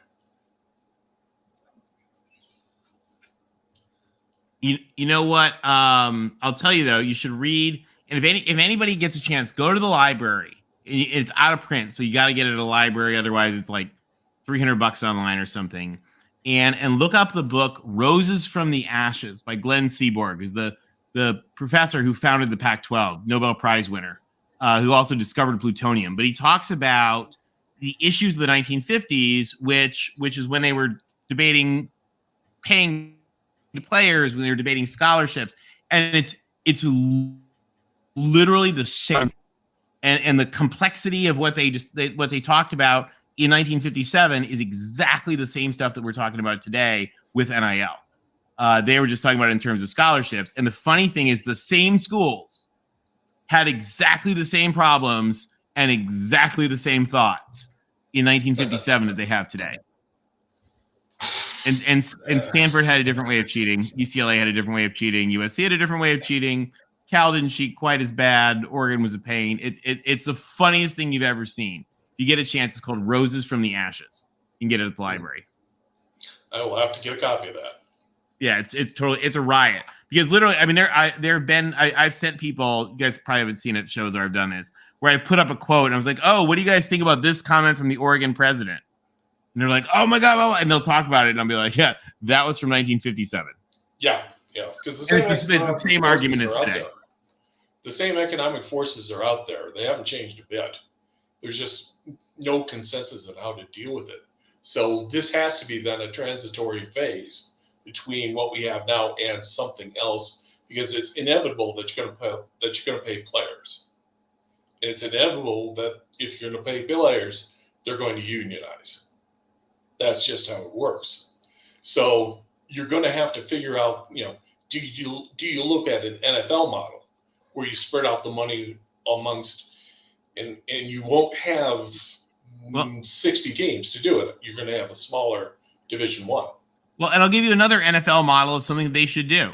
And I don't want to go on forever on this. I know we got to wrap up in a minute because we got to get to the USC show.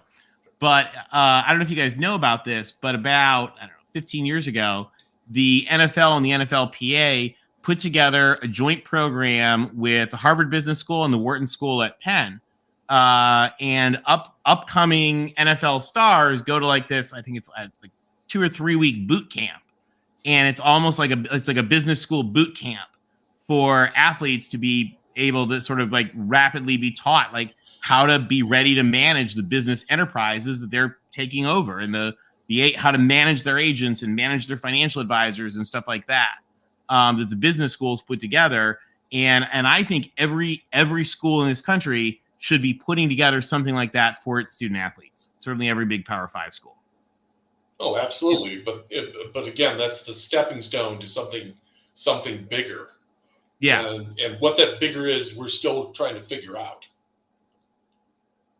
Yeah, it's going to be a good question. Well, thank you very much for having me on the show. Good to talk to you. All righty. Best of luck to everyone. All right, we got one last caller before we got to go to switch over to the USC show. Let's welcome Christopher Foote. Hey, Tony. How you doing? Hey, Will. What do you think? What do you think of the Big Ten schedule? Well, looks like somebody knows what to do there. I mean, they're going to put there's a lot of good teams to select and put them in the right groupings, and so I'm happy, I guess. Looks good to me. Can I ask you a question? Yeah, go for it. Well, I did a little brainstorming, and this is what I discovered. I already kind of threw it in the chat comments, but I think with if they ever decide to expand to 24 teams, I think what that actually does with 9 conference games is that without really having to even do anything other than just play the games, I think what that would do, that would advance 3 teams of the 24 into it would put them in the top tier of postseason tournament. Okay. It's because if you want to know what the reason, it has to do with the fact that every team playing in a conference, the 9 game, it's kind of like, it's not really round robin because, I mean, you have more teams, I think, than games, but it would, if you did it in a way that every team, I guess, plays kind of like what they were doing. It looks like they kind of got that going on anyway. But with 9 games, what that does, it would put 3 teams, I think, in the top tier. And if they include 24 teams, you wouldn't have to have like any elimination at all. You wouldn't have to, I don't think. And so that might be one thing.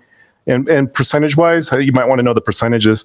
That's 1/8, which is 0.125, which is if they did the same thing in the NFL, which that would be equivalent to having, instead of, what is it they have, is it 16 of 32? They'd only have 4. So it would diminish it by about a quarter from what the NFL does. But that's one way to advance teams in a tournament. You wouldn't have to even have I don't think you'd even need a tiebreaker. It would just, the 3 teams, they would rise to the top. It's kind of like a natural effect of having that in place. I don't know if you knew that. I just thought I'd share that. Yeah. So I put together it was just a discussion thing we did on a podcast, I don't know, 3 years ago or something, that looked at what you could do to actually integrate conference championships into the playoff structure in a very NFL style. So sure. Who knows what we'll see. We got a number of years, but it's exciting because we got the first 2 of them mapped out. Well, no, but I guess my point is, with 12 or 24 teams, what that does is you don't need any. I mean, the 3 teams they would just rise to the top. It's kind of like the cream rising to the top of milk. I mean, it just would. That's what would happen. You wouldn't have to even have. You wouldn't have to worry about which teams they would be. They would show themselves over the course of the season. Yeah. It could be. If you advance teams, that would put 18 teams in the tournament. 18. Okay. Nice. So, hey, I'm sure it's a model they'll take a look at. All right. I just thought I'd share that with you. No, I like it. I like it. I always like looking at those ideas, all the neat ideas for what they could do, because here's the thing, guys, and Chris, you know this. They're gonna bid that out in, was it 2 years? I think it gets bid out. I don't know. It may have a whole different model, so we'll take a look. But it's the result of. You should write it up and send it to Bill Hancock. No, I already did, but it's the result of 9 games, and you have to play all 12 games, though. It's the only thing. You can't have a diminished schedule. You have to have 12 games, but 9 of them conference games for it to work. That'd be cool. Yeah. I like it. All right, thanks, Tony. Cool. Have a good day. Hey, thank you. All right, guys. I've been. Okay, good to see you. Thanks for calling, Chris. And guys, as we get ready to wrap up here, I know Tim and Matt are going to go live on the USC Voice of College Football channel in just a minute with a special USC preview of the Big Ten schedule. As we get ready to wrap up here, Will, Jackson, any final thoughts? Yeah, just excited for this new schedule. Excited to see USC Michigan, USC Ohio State, and USC Penn State. And hey, hopefully the Bruin Chip can keep the ball rolling, develop Dante into a Caleb Williams caliber quarterback. I mean, they're different quarterbacks, but and stuff. And yeah, hopefully the Irish can keep it going on the recruiting. Our Texas pipeline's going strong. We got another big recruit. So, yeah, excited for the future of the Irish and the future of the Big Ten. Oh man, my mind is still blown about some of the conference games, like Michigan USC being a conference game. That is gonna be awesome. And in 2025, Michigan, USC, Ohio State being a conference game, that's a mind blower too. Wow, USC, Penn State. Oh man, it's gonna be a blast. Oh, it most certainly is. UCLA, Michigan State being a conference game. That's amazing. All of these games are going to be fun to watch in 2024 and 2025. That it's going to be amazing. All right, and everybody, head over to the link is in the chat. Head over to the USC Voice of College Football channel and talk to Tim and Matt about what's coming on. Hey, I just want to wrap up. First of all, I want to thank you guys for joining us. Thank Mark Rogers for, giving us the keys to the car to hold down the fort for the night. John and I really appreciate it. We're glad to have you. I'll just, on a personal note, guys, as a Big Ten kid who grew up in Big Ten country, loving the Spartans and the Wolverines, and a USC Trojan, seeing this schedule has just had me grinning the whole night. It's so exciting. It's exciting for USC. It's exciting for the Big Ten. And I guess we'll just wrap up by saying, fight on, Big Ten. We'll see you guys all soon. Everybody, have a safe week. Thanks for tuning in, everyone. Thanks for tuning in.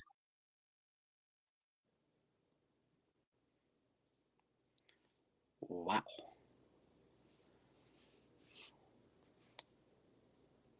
And we're still alive. Did Tony forget to turn it off? Oh, man. Oh, boy. Well, Tony.